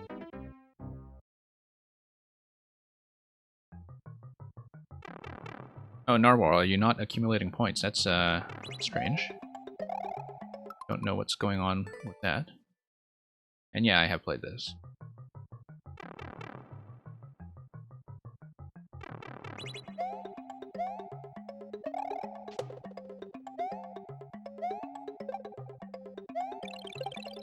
Whoops, that's a miss. Yeah, Narwhal, I think that is dependent on following. I thought you had, but that might be the issue.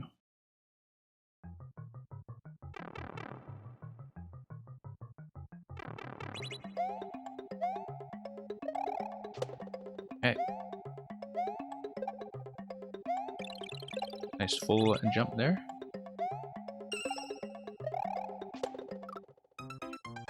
Yeah, I thought you were. So I don't know what Twitch is doing on their side.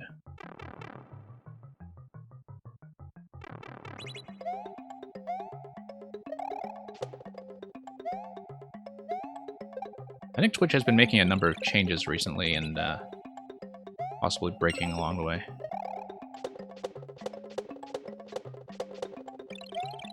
I've definitely been noticing some differences in UI. Whoops. Okay, gotta get a high bounce off of that onto the next P.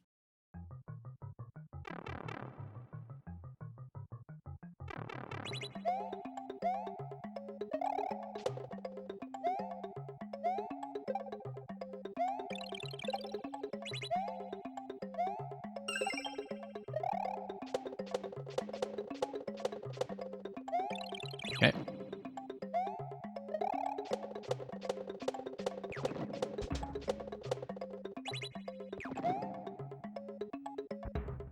And a bullet.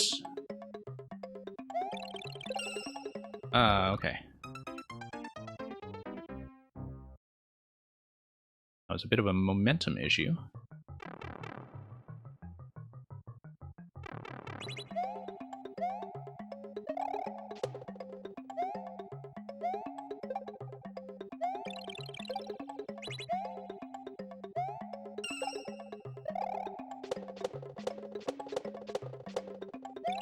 Okay, there we are.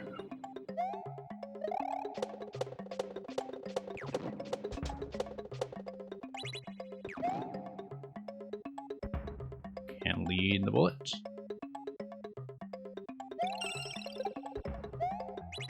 Ooh, that was close. Oh no, we're late. We're late. That's okay, we've got another one of these and we'll just miss it. I was given a second chance and I blew it.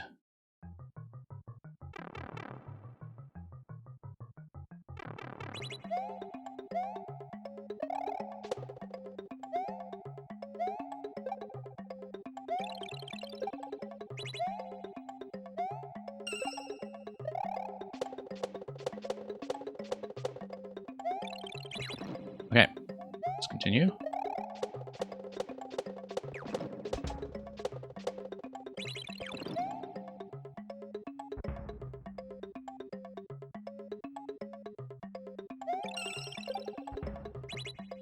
Oh no.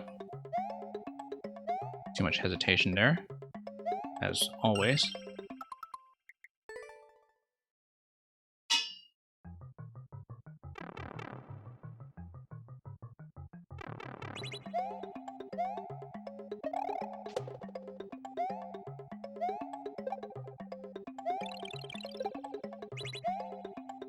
Okay, back here again.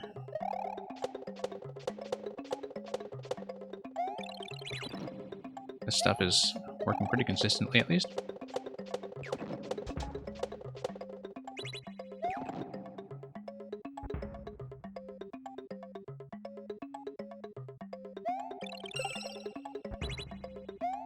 Oh, no. I don't know why I have a habit of hesitating on that spot in particular. It may be the camera scroll and just a delay in my reaction time spotting the next place to go, but yeah, something about how that's set up, I think, just naturally leads my eye towards where the cannonball is taking me. Whoops, missed that.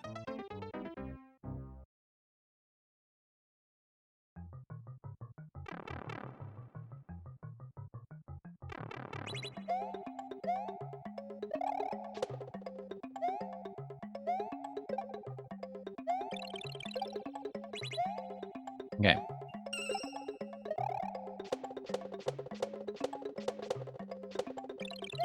Oh no, missed. Okay.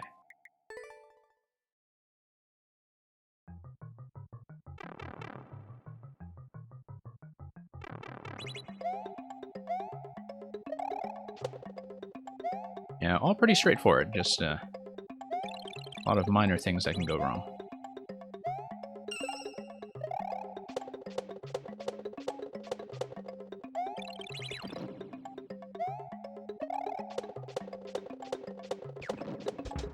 Nope. Went too high there.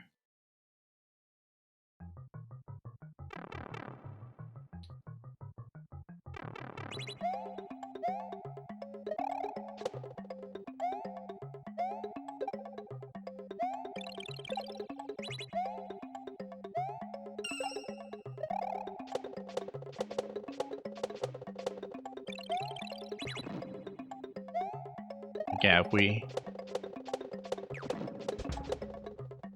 Oh, that felt a little off the usual pattern, but if we solve the little issue of hesitation after the last P-switch, I think we should be fine. This should go down pretty quickly.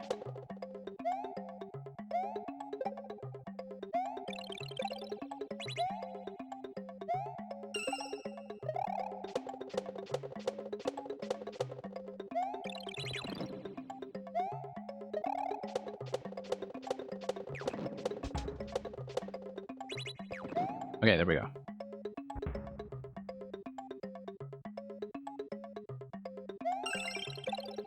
No.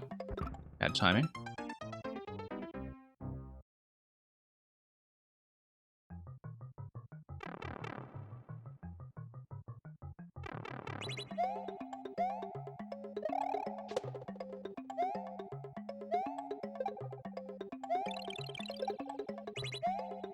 Okay.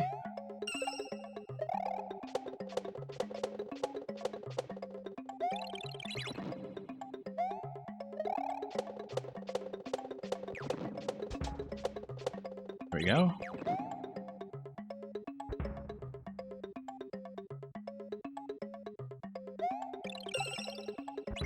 And up we go. Yeah, and there's even an arrow that tells us very clearly that we should be doing that. Somehow we miss that every time.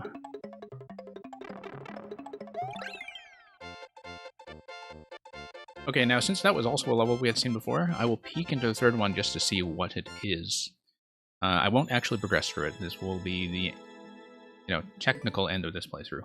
But we'll just peek at what's next so I know if it's something new or...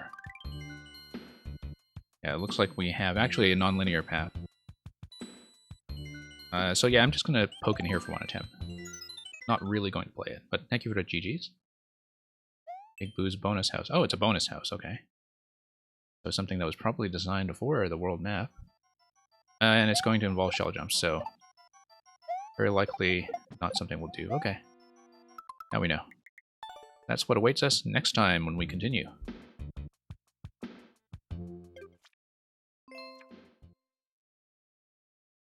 And, thank you, Beachin. I know that was kind of redundant with what we had seen before, but at least we are on pace to see the rest of the world the next time you manage to catch me with a resubmission. So.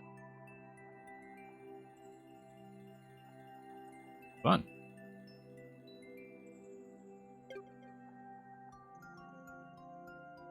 Okay, Electro Dude.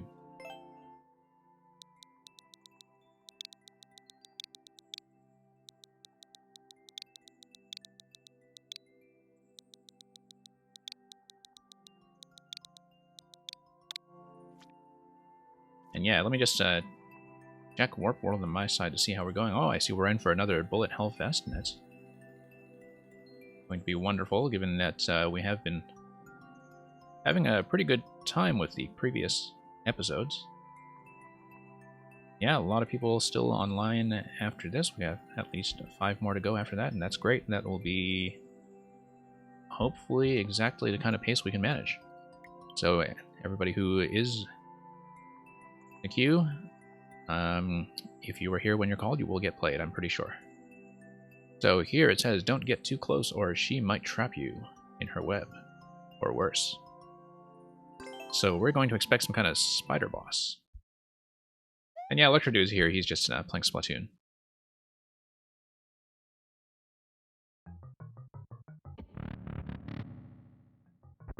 Okay, so we'll dodge 4 different Ludwigs. Oops. And 4 piranhas, okay. That's fine, we'll just read this properly and hopefully take advantage of the fact that Ludwig's projectiles are larger than their actual hitboxes. Try to lead the targets, stay on the ground mostly.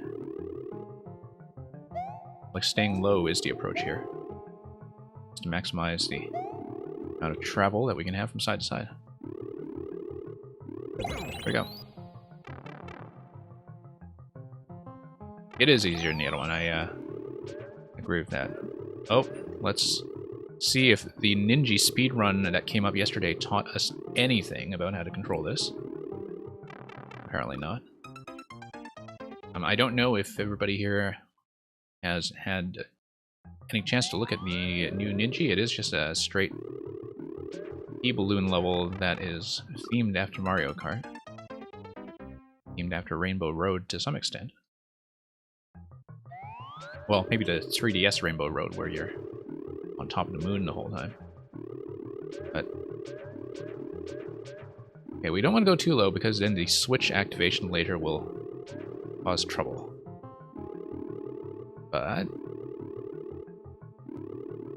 this minor adjustment here and there will do the trick. And that will probably knock us out of the P-Balloon. No, it won't.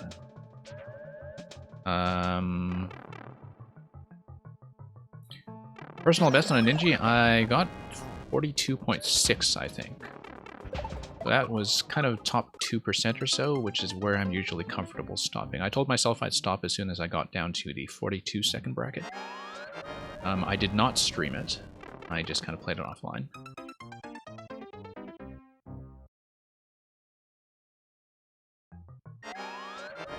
But yeah, it took me a while to notice, in fact, that you could actually pick up the star. Like, I should have known that, but I totally misread the rainbow semi-solid.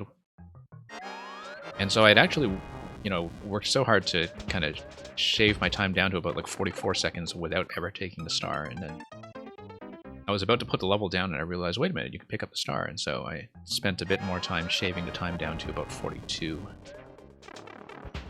So when I logged off, it was kind of top 300 or so, but there's no way it's still that now. But yeah, usually I'm comfortable with having Ninja times that are kind of at least top 5%. That's usually enough to get me into gold. But I'm not really somebody who's temperamentally a speedrunner. Like, I just don't have the patience for precise adjustments like that.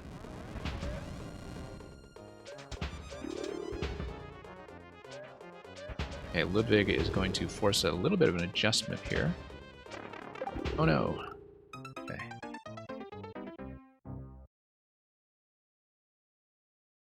But yeah, making subtle adjustments, I think, is the trick to these P-Balloon segments.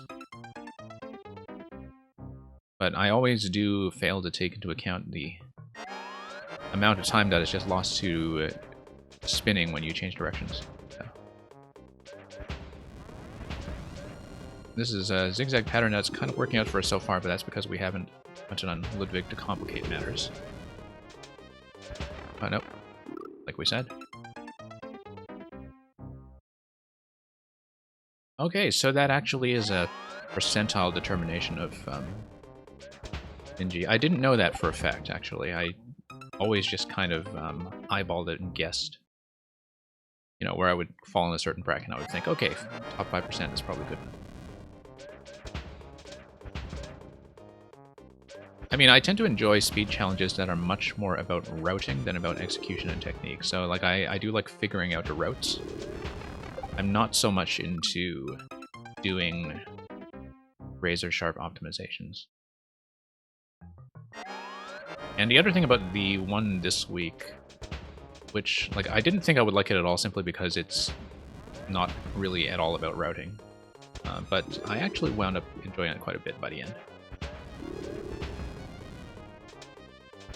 But yeah, the thing about it is that I did have to learn how to play with the analog stick, which I very rarely do. I do it for some frog levels, and I have done it for the occasional P-Balloon level, but other than that, I don't really tend to play with a stick, ever, and so it took a little bit of adjustment.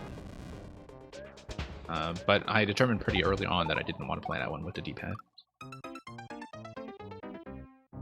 Okay, you calculate the snap for each run, I see, okay. So that seems to be at least fairly consistent.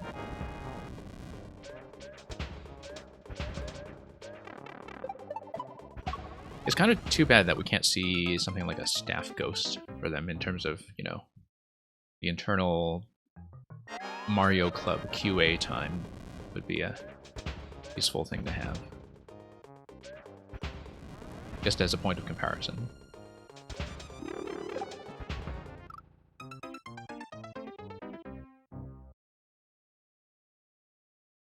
Not getting any cue sticks. Yeah, I don't know what Twitch is doing with that narwhal, unfortunately. I mean, for all I know, you might have to refresh the stream, and hopefully that starts cashing in. But okay, we have to do something about Ludwig. We have a good pattern and rhythm worked out for all this other stuff, but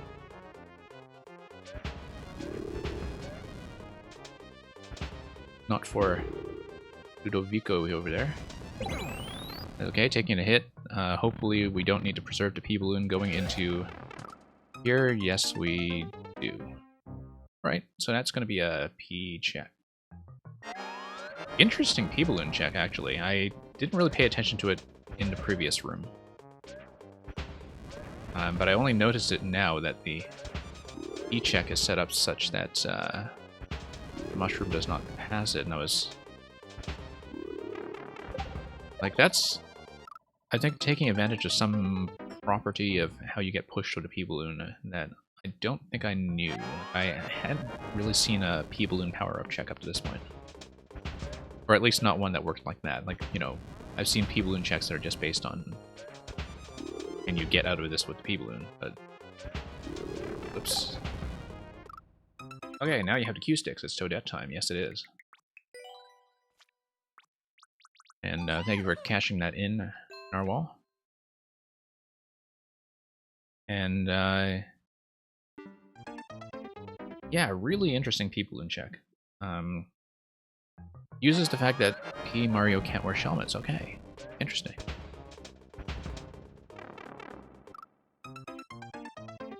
Ah, I see, that's what's going on.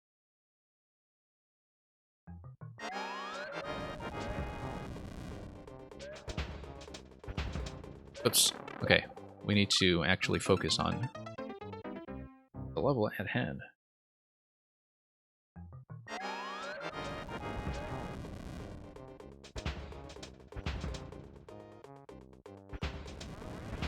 Okay, just kind of steering gently works fine until Ludwig drops in, and then we're kind of in trouble.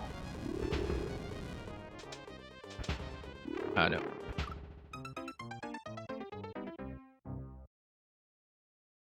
Yeah, Narwhal, when we say tier 2, we usually mean like anything that if you take damage, you turn into Super Mario, which is always kind of a shock to be reminded that it's not the way it works in the original games.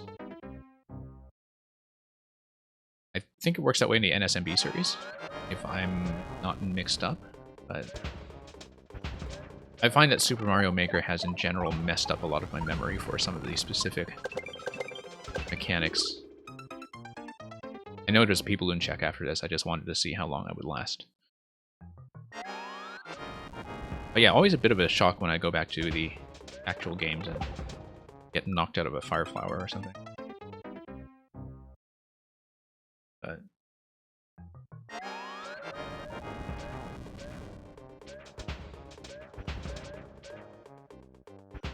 yeah, sometimes, you know, community terminology is just,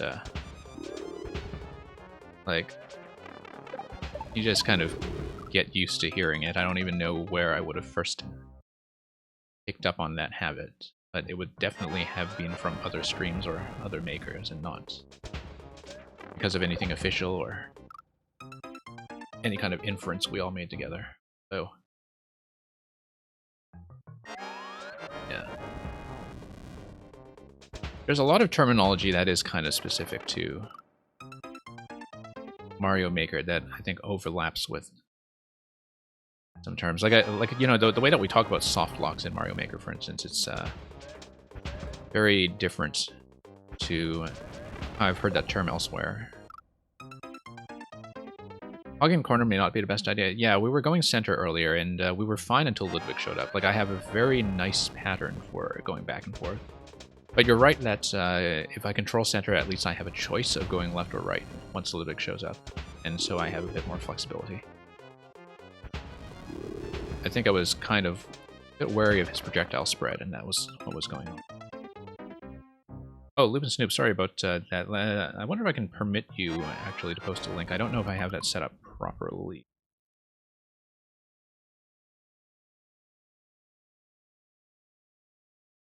Yeah. Yeah, I thought I had it set up in Nightbot, but that is apparently still not working. So.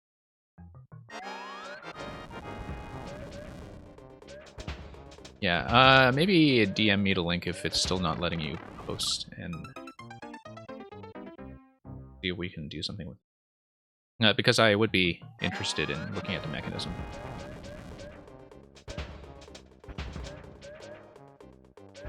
But yeah, we're still getting used to some of the more advanced bot management when it comes to things on Twitch. Okay, we've been on this room for a while. Let's maybe pay attention. P-Balloon, Bumper, and Fishbone. Okay, interesting.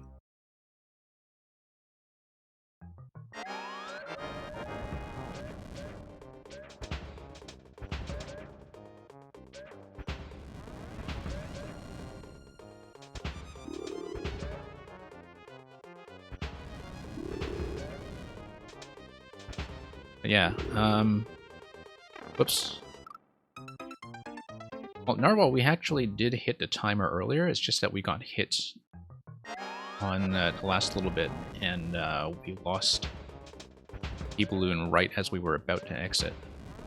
And that was the issue, that we did not pass the P-Balloon check that is in the next room. So we have seen the end of the timer. Okay. Getting around Ludwig's spread? Yeah. Okay, that was actually a small tactical change that I made in terms of spreading around Ludwig. So that seemed to work quite well. We're finally past that at last. Oh, and that was the last one. Okay, great. Well, thank you for that, Electro Dude. Thank you for all the GGs. It is true that, as people have pointed out, we do need eventually our own original GG emote, and I just have not set that up. But yeah. Pretty neat. I definitely had a lot of trouble with the last segment, but I think a lot of that was self-inflicted, so thank you as always for the submission.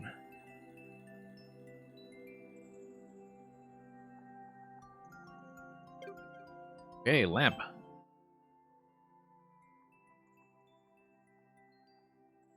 Twitch tells me Awesome Lamp is still here. Ah, yes, it's a template test, I believe. Okay, I guess you elaborated on that. Electrodude, thank you for dropping by. Happy splatooning. Or happy splatting, I guess. Everyone and their grandmother has a GG emote? I don't think my grandmother has a GG emote. But she's also not on Twitch. Okay, what was the code here? Okay, KW8. That's right. B15. UBG. Yeah, Lupin Snoop, because, you know, when I unlocked emotes, I was thinking, you know, we're so far from actually having people do tier 3 subs or whatever. I might as well just use the emotes slots to give myself emotes for when I'm sending my levels around. So I just put in artwork that represented my own creations, which I think was a wonderful act of vanity. Except, of course, for the Salvatore emote. That is the default I have, but that's because I like his face and the sploosh, the kaboom, you know. So here's the borough. This was once a nice little town. It was, in fact, once a nice little template town. But since the incendent... Okay, I bet you meant incident. But I almost read that as like something indecent. Since the incident, let's say, no one lives here. That's about 47 seconds and unclear so far. Very new from today. And if you need to change it with playtesting, that's fine. That is what we do. What we're for, so. Used a bit reward slots for personal use. Okay, that's interesting. That's a good tip from Paxman. I not considered that. To be quite honest, I hit affiliate much sooner than I expected, and I was just completely unprepared to deal with things like emotes. Like, I did not really have anything ready to go. Okay, so here's the house. The bed, the cushy, cloudy pillow. And poor Drybones at a dining table is just gonna get his head stomped in. Okay.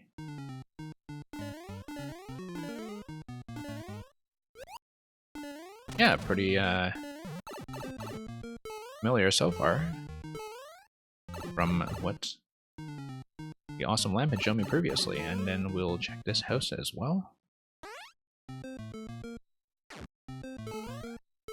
Yeah, Loop and Snoop, that's absolutely fair. Like, I was kind of reluctant for the same reason, but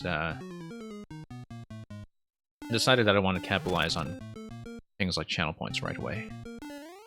But that is absolutely an understandable reason for not doing that. I know some people with some much bigger streams have just never onboarded for, you know, their own reasons. Maybe the same reason, maybe something else. But that's quite a valid concern. One emote should probably be Shakespeare related. That's a good point. Like, if I can find an artist who will do like a Bard Mario or something.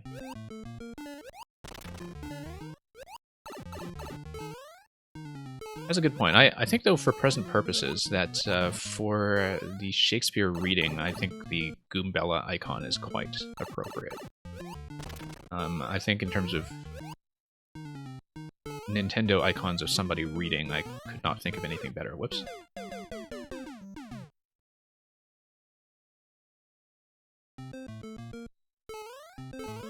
Oh, that's okay if she can't sell her services. At least you've got a good run of emotes to work with yourself.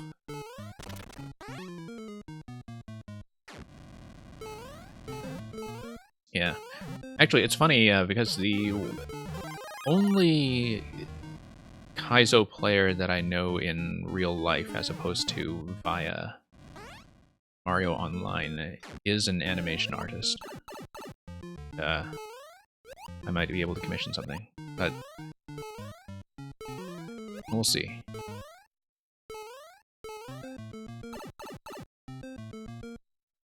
But yeah, the whole kind of, you know, Twitch economy of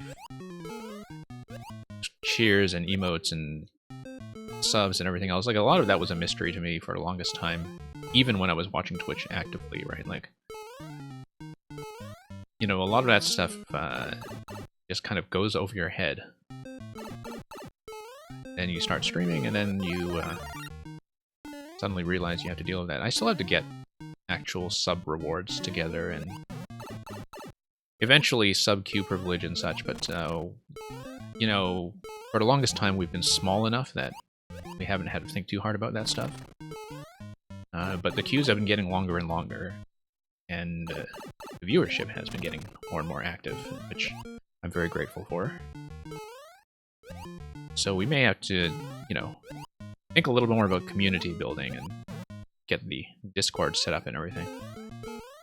That's It's a bit of a longer term project. Yeah, Green Tech Squad on our wall. That's true. So yes, here we are through the Bone Graveyard of a level. And thank you for that, the awesome lamp. Nice to see this in a slightly more elaborated form. I missed this secret. Well, you know what? This is a short level. Let's take a look for the secret. I will do that for easier traditional levels. I do not mind doing a bit of secret hunting.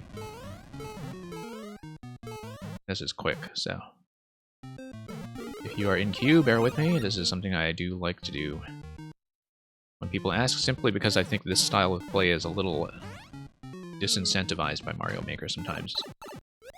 That, you know, makers seem to care a lot more about secrets than players do, and I often find that's a little unfortunate. Okay.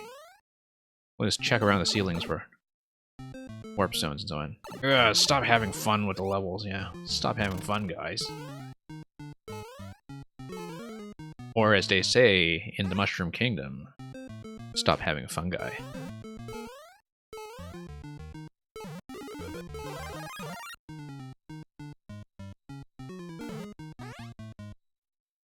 Anyway, okay, let's poke around and let's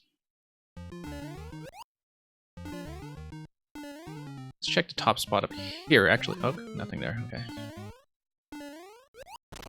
Pipe? Is there a pipe? Did I miss something? Oh, this thing here, huh? No, that's the entry pipe. That's where we came in. Unless there was something in the house, I don't think there was. Oh, I just written that off as a bone spawn, and indeed it is just a bone spawn. They have not finished their basement yet in that bone house. I'm sure the Dry Bones had aspirations of eventually connecting the pipe to a home theater room. You know, set up its 50-inch flat screen display and everything, but then we stomped on its head. Now everything has gone towards medical bills. And, okay, let's poke around. Maybe I totally missed it.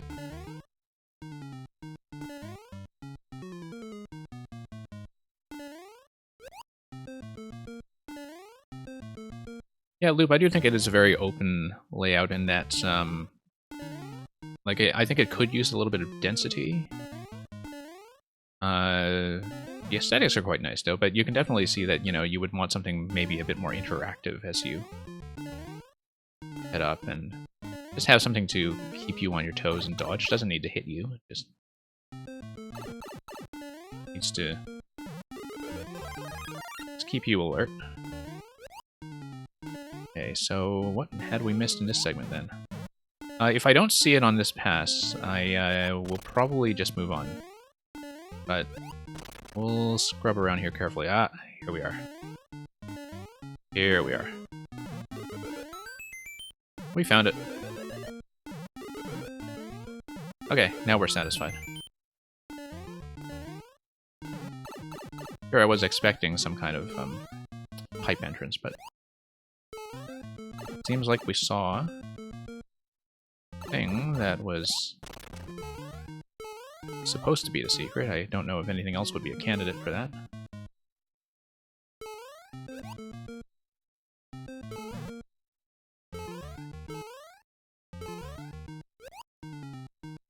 And then through here.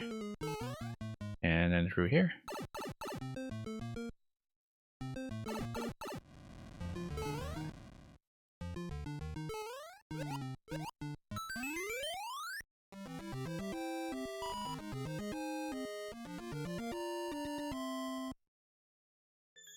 Yeah, I think the thing to be aware of when building a more of an aesthetic level is that, you know, if you're keeping the elements stripped down and simple, which is generally a good thing in terms of having a controlled number of elements to look at, you would still want enough variety in terms of how you interact with them. Different ways of getting around a Dry Bones or dealing with them. And it's something where you could make use of the aesthetic variety that you have in terms of the, you know, post-apocalyptic buildings and graveyards and such too. create different kinds of jumps that interact with the enemy. But I certainly think that it's, you know, as a sort of open layout, it's a decent enough start as a simple level. So, yeah, and I totally understand if it's something that's supposed to be more of a calm start in an introductory world. Like, that does make sense. Narwhal, you're lurking. Please move your level back in queue. I'll try to remember that, but we'll see how far back you are. Yeah, Narwhal... Yeah, we'll see. I'll just kind of take note of the fact that you're lurking, and I won't remove you outright. I'll just bump you back if I get to you. I do see you still listed in the channel. Okay, so, did we actually clear that? Okay.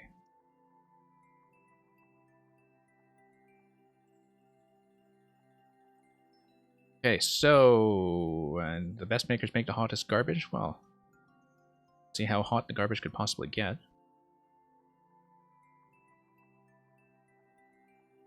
And let's take a look at... Oh, okay, so you want to trade out the code for the new one that you posted? For the garbage one?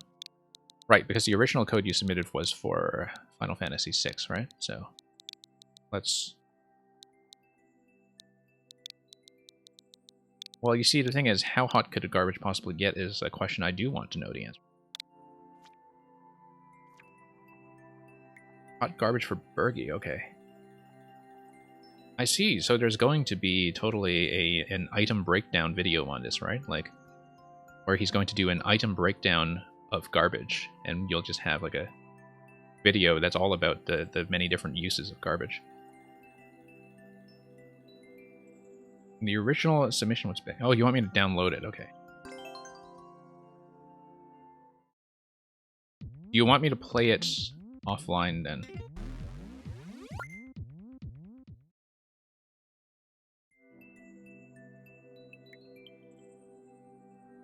Like, do you want it to kind of continue looking like it's at 0-0, or what is it? Or are you just removing it?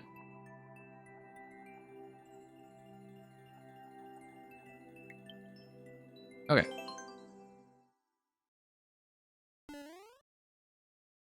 Okay, that's fine.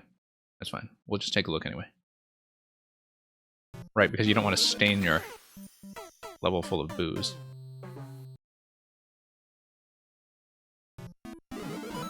Oh, you know what? If you're deleting it, that means I forgot to do one thing, which is look at the level preview screen and your clear time. Did you already delete it? That's okay. We'll just deal with it. I was going to hop back out and scout, and I realized, okay. Sometimes I look at these levels, you know, if they're actually submitted, and I realize, okay, let's see if we can determine anything from just popping back out and looking at the map. Okay, so we managed to sneak to the left. We can probably get back on the trampoline. Okay. We know there are a whole bunch of invisible blocks everywhere. Okay. Oh, okay, that's a slight problem. Did kind of want to fall gently. Well, that's a big problem.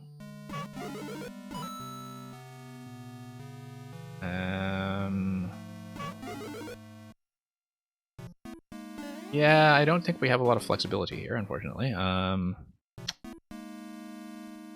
are we going to beat the 131 clear time. However, we do know what all this is about. Really, popping one or two at a time is probably not too bad, because then we can go over.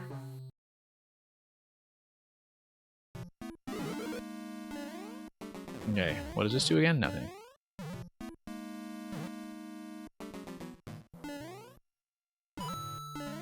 Only the leftmost blocks. That's an interesting theory.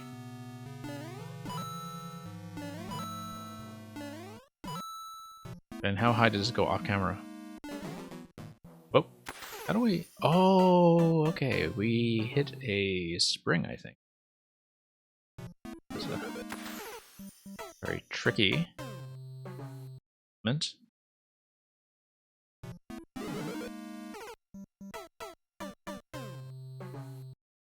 Like that point in a roller coaster where it just started going down? Yeah, it's all downhill from here.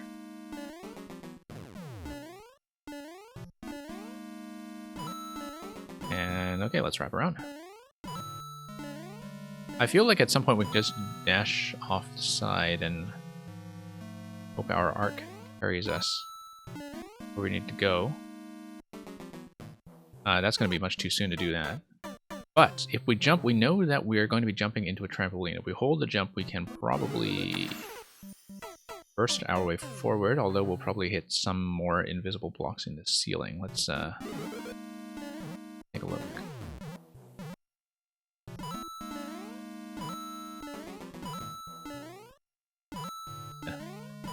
I can see why you might want to not have this on your profile just to, you know, stay on brand, but...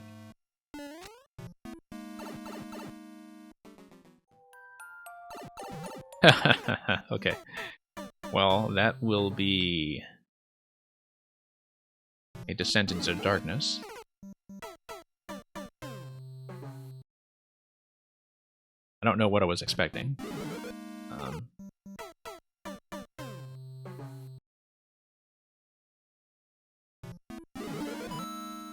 Okay, let's actually try to sneak out of here properly this time.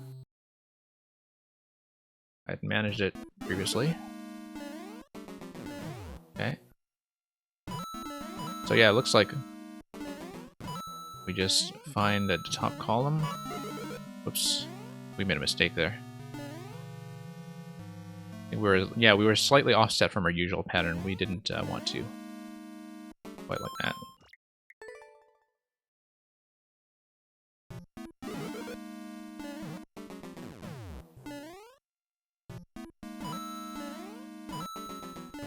Okay. Whoops. And one more.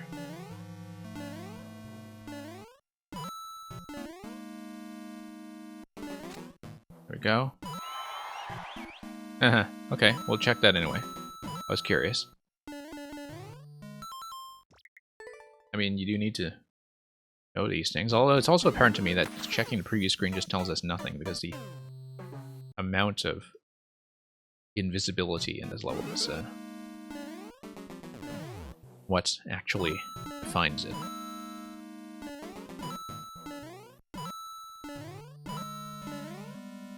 Okay. Let's go over.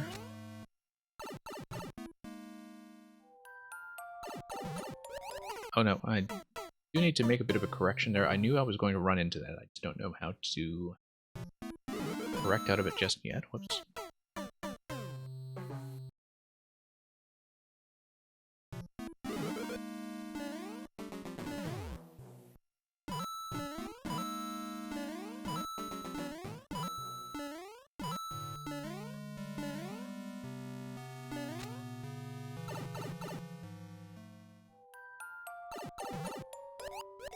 You like to tell people that the first screen of a level is very important to tell the player what the rest of the level is about, and that is true. I think that is in keeping with standard design principles.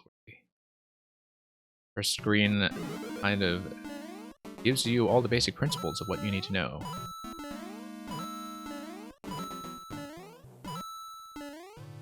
Well, I mean, we'll have to see how this develops as we enter the second room. Okay. Muncher, okay. Skewer. Don't know what this is about. We'd have to learn it eventually. Lol, let's get out of the way in case there's something coming out of the pipe. Key door, okay. Feel like that fire flower is bait. Feel like it's definitely bait.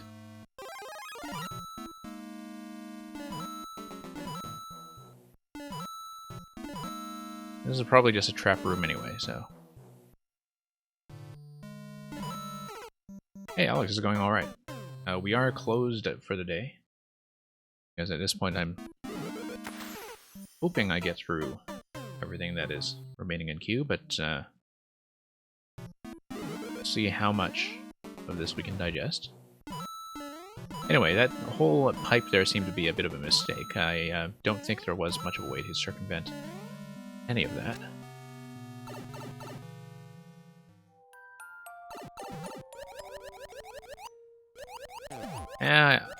I've honestly seen sort of troll levels branded as troll levels that are much worse.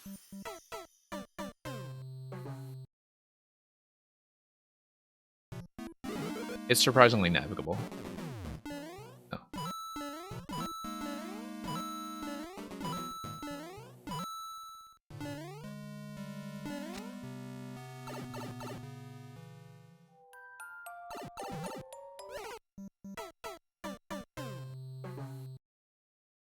No, I'm not confusing it for a troll level. I'm just saying it's the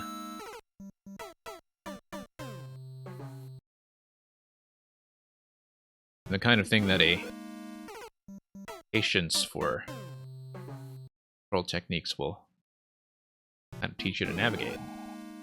Okay, so we just need to unactivate that guy too soon.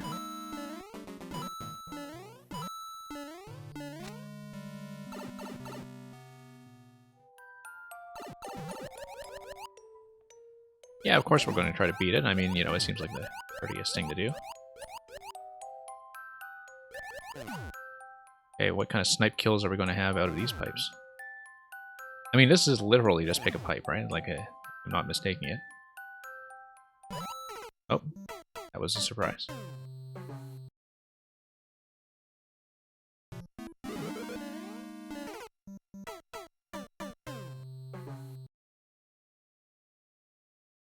So, are you the only one who's trying to make, as you call it, mental breakdown levels for Bergdorf, or like, is this a kind of community effort to mess around with him, or is it just your own doing?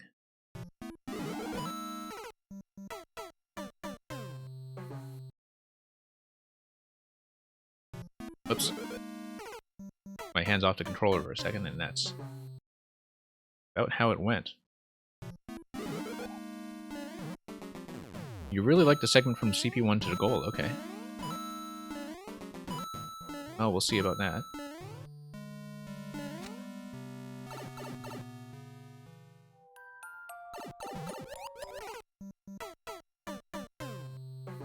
You have some co-conspirators, okay. Okay.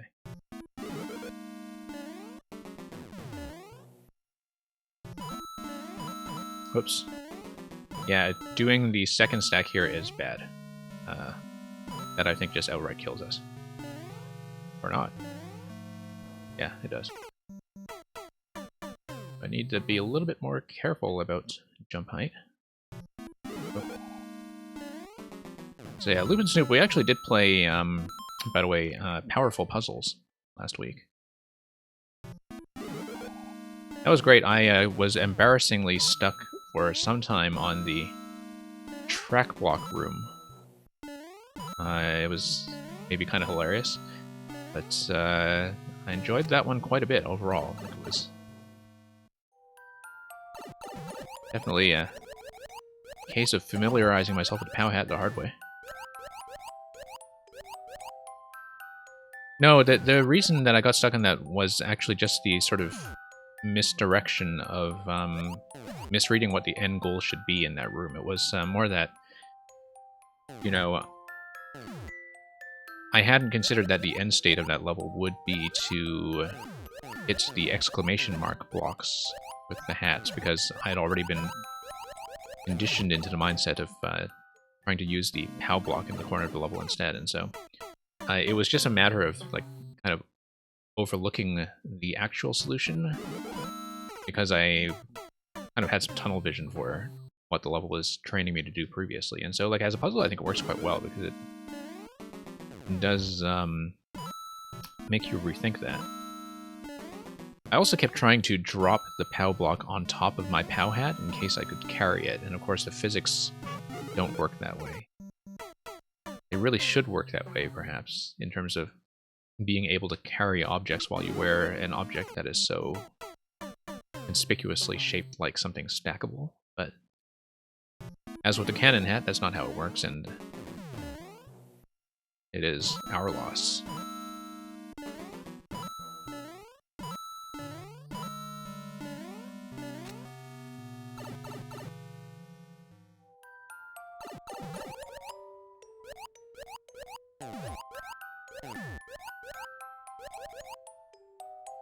Okay.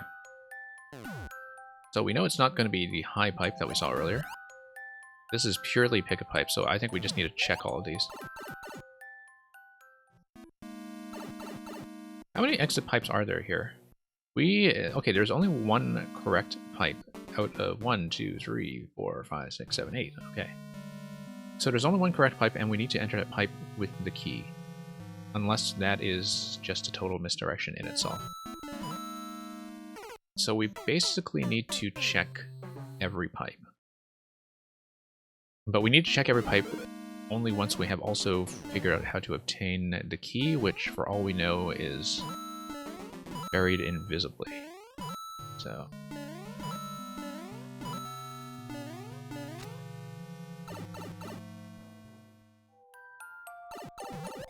oh, whoops.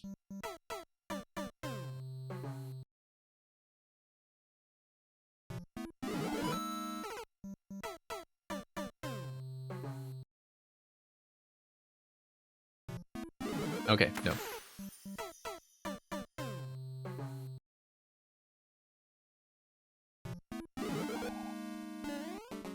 I guess the other thing you do with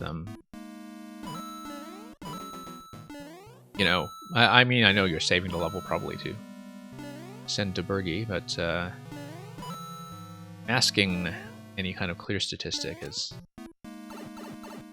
so perhaps something that is adding to its allure and mystery, shall we say. We've checked that pipe. This pipe. Checked this pipe. Checked the top pipe. We have not seen what is on the top left, if there's anything else there. Here's a key. And the key is one big no. So, of course, this being a level that is based around reverse psychology to some extent, we don't know if the no is actually going to tell us anything useful. Yeah, I kind of assumed that you were doing a fresh upload for everybody who was seeing it. Since you had indicated that you had shown it to Paxman earlier.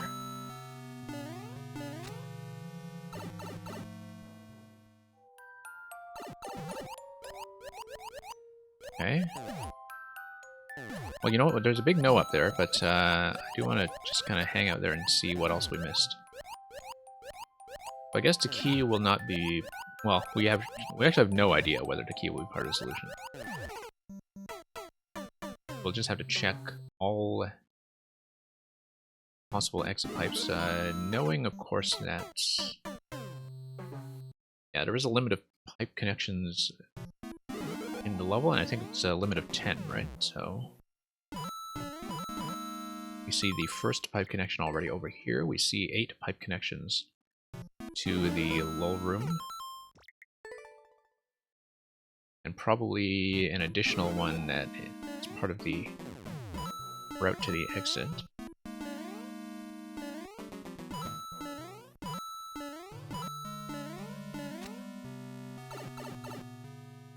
With your back turned, you can tail whip items into the air. I should have been paying attention to the level. But tail whip items to the air, but you can't activate hidden blocks. Okay, interesting.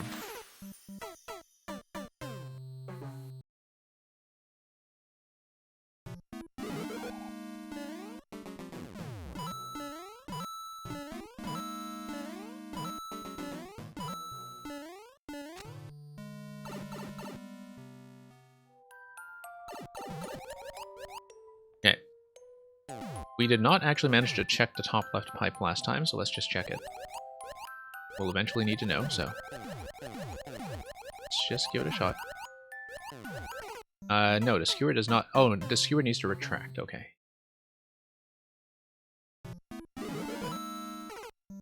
Many of Mario's melee attacks have very similar coding. Ah, I see. So between that and the cape... whatever else, yeah.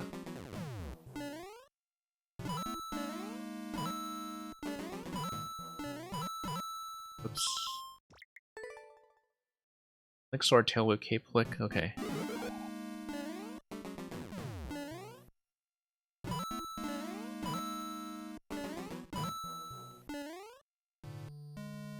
Oh, okay, so the difference with tail whip is just purely based on facing direction then. From the interaction that D.I. Brogan was mentioning.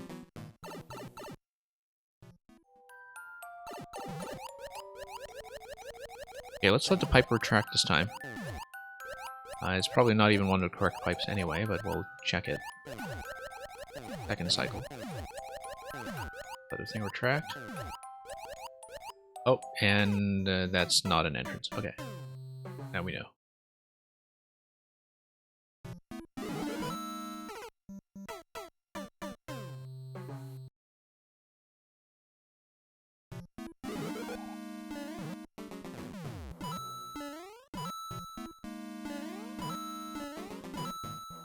It occurs to me that I actually have no idea how the Builder Hammer would interact with any of that stuff, but...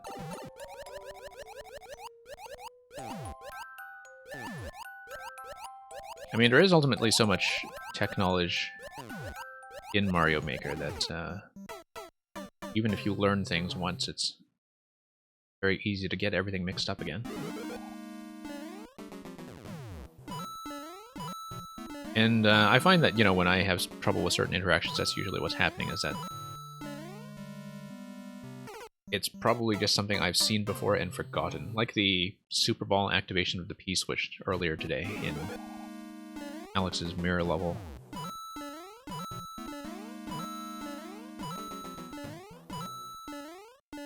Like, that's the kind of thing that I should definitely have known. But when push comes to shove, just don't know. Okay, we got a pipe down here, we got a pipe to the left. Well, I mean, we do have to check all of this stuff eventually, we just need to not fall in, okay? So we have a total of 3 pipes to check, and we cannot sink too low. We need to sink directly towards them. Yeah.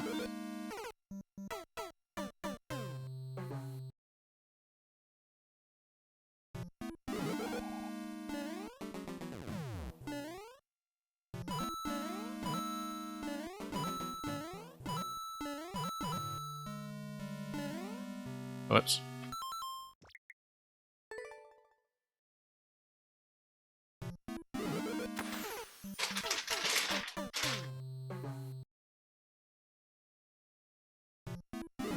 Okay. Yeah, Builder Hammer totally destroys, yeah. There's a lot to the Builder Hammer that I feel like I don't actually know just from not seeing it very often.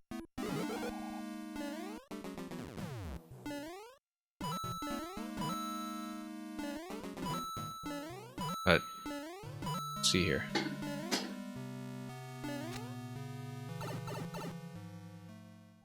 Just short hop when you're at the top? Oh, okay, like when I have the double spawn of blocks like that. Yeah, that makes sense. I've got to just exhaustively check each of the bottom pipes though, so...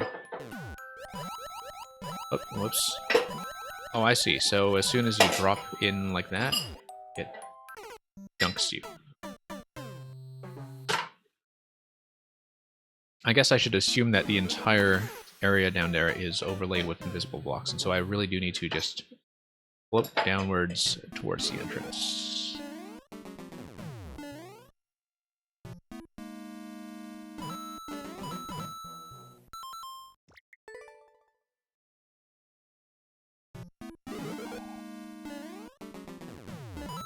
Wait. No, that's correct, isn't it? No, that's off, but that's back on, so there we go.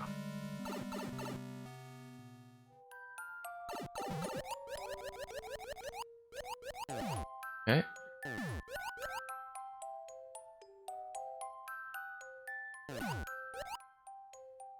And that's not an entrance anyway. Okay. That's fine. We'll deal with it. We'll check the other two. I mean, there's not much else for us to do except check every pipe. And then see if that big no on the key is to be taken seriously.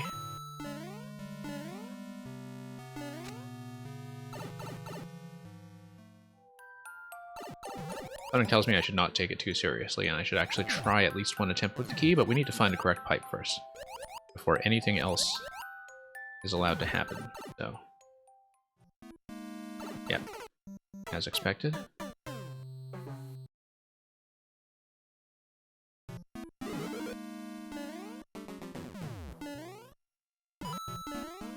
Let's just try to play efficiently, not blow too many attempts.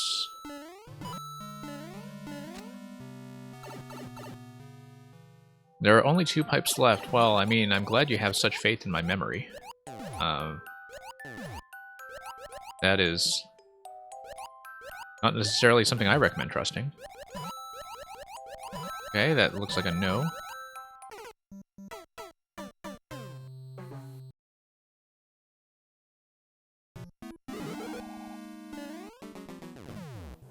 Well, I expected the worst case anyway, that I would have to check everything. And then we'll find out if the key is relevant, or if there is some other way out of the top left of the exit room. I mean, when I do find the appropriate exit, I will make one attempt with the key just to see what's there. And actually, I don't know if that key in that spot is even obtainable yet, or if there's some kind of surprise block surrounding it that will render that moot. Alright, let's check this guy.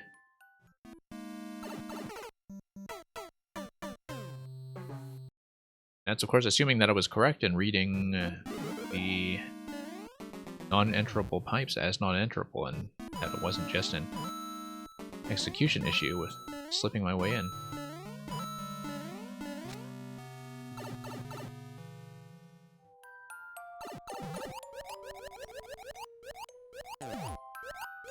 I was right, okay.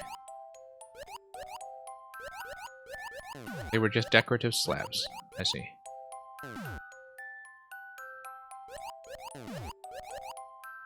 I checked this one. I feel like that was the first one I checked.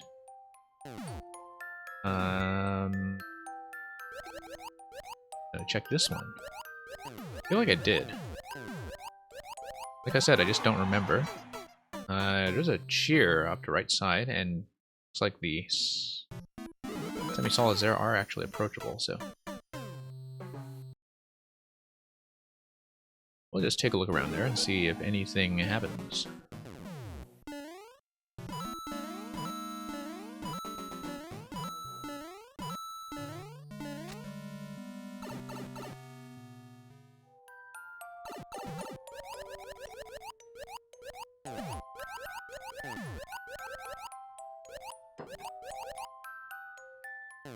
Okay.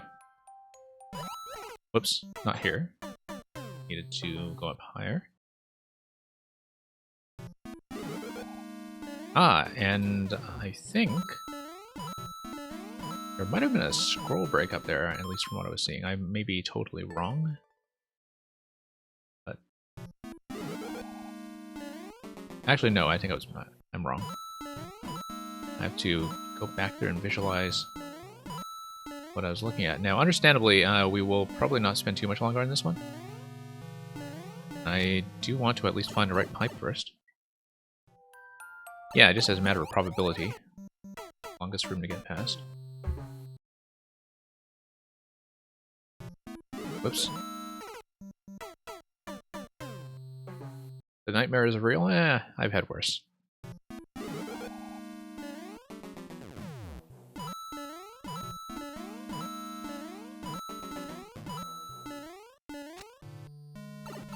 CP1 to goal is much faster, and you say that that is the section that you quite enjoy, at least enjoy watching as you subject players to various forms of torment.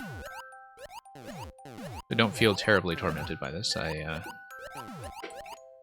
have to have a bit of guesswork, but other than that, could be a lot worse than what I'm seeing. Okay, so that's not really going to be anything. What pipe did we check? Did we check this one? I thought that was the first one we checked. Did we check the one that is above it? I don't think we... Or is this the one... How long have I been finishing viewer levels? The King for a little bit. We closed the queue about an hour ago, actually.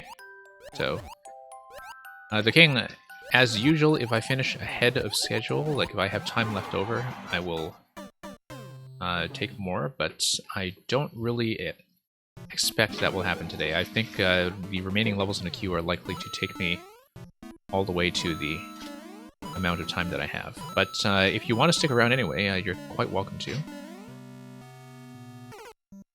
Pipe into double skewer. You know what? I actually haven't poked around with the base of the pipes, the base of the skewers yet, rather. In spite of knowing from troll levels that that's a very common pipe hiding technique. I admit I have not really been paying enough attention to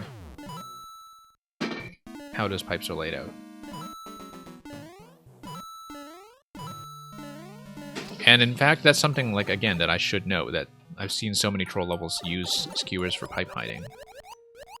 That really no excuse. Yeah, no entry to that one.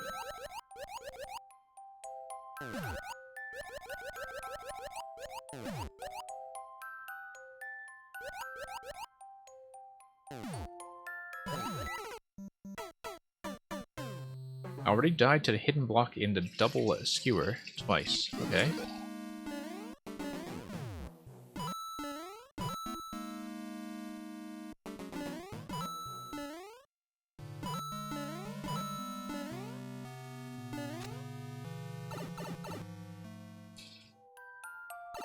Well, let's I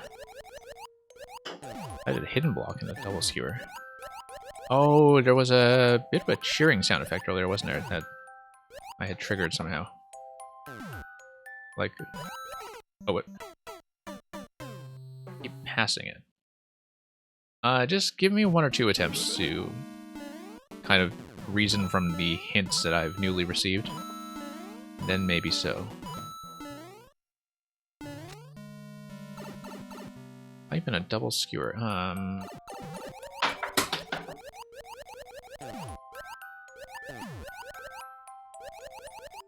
Like this guy here? Thought I'd check that. Whoops.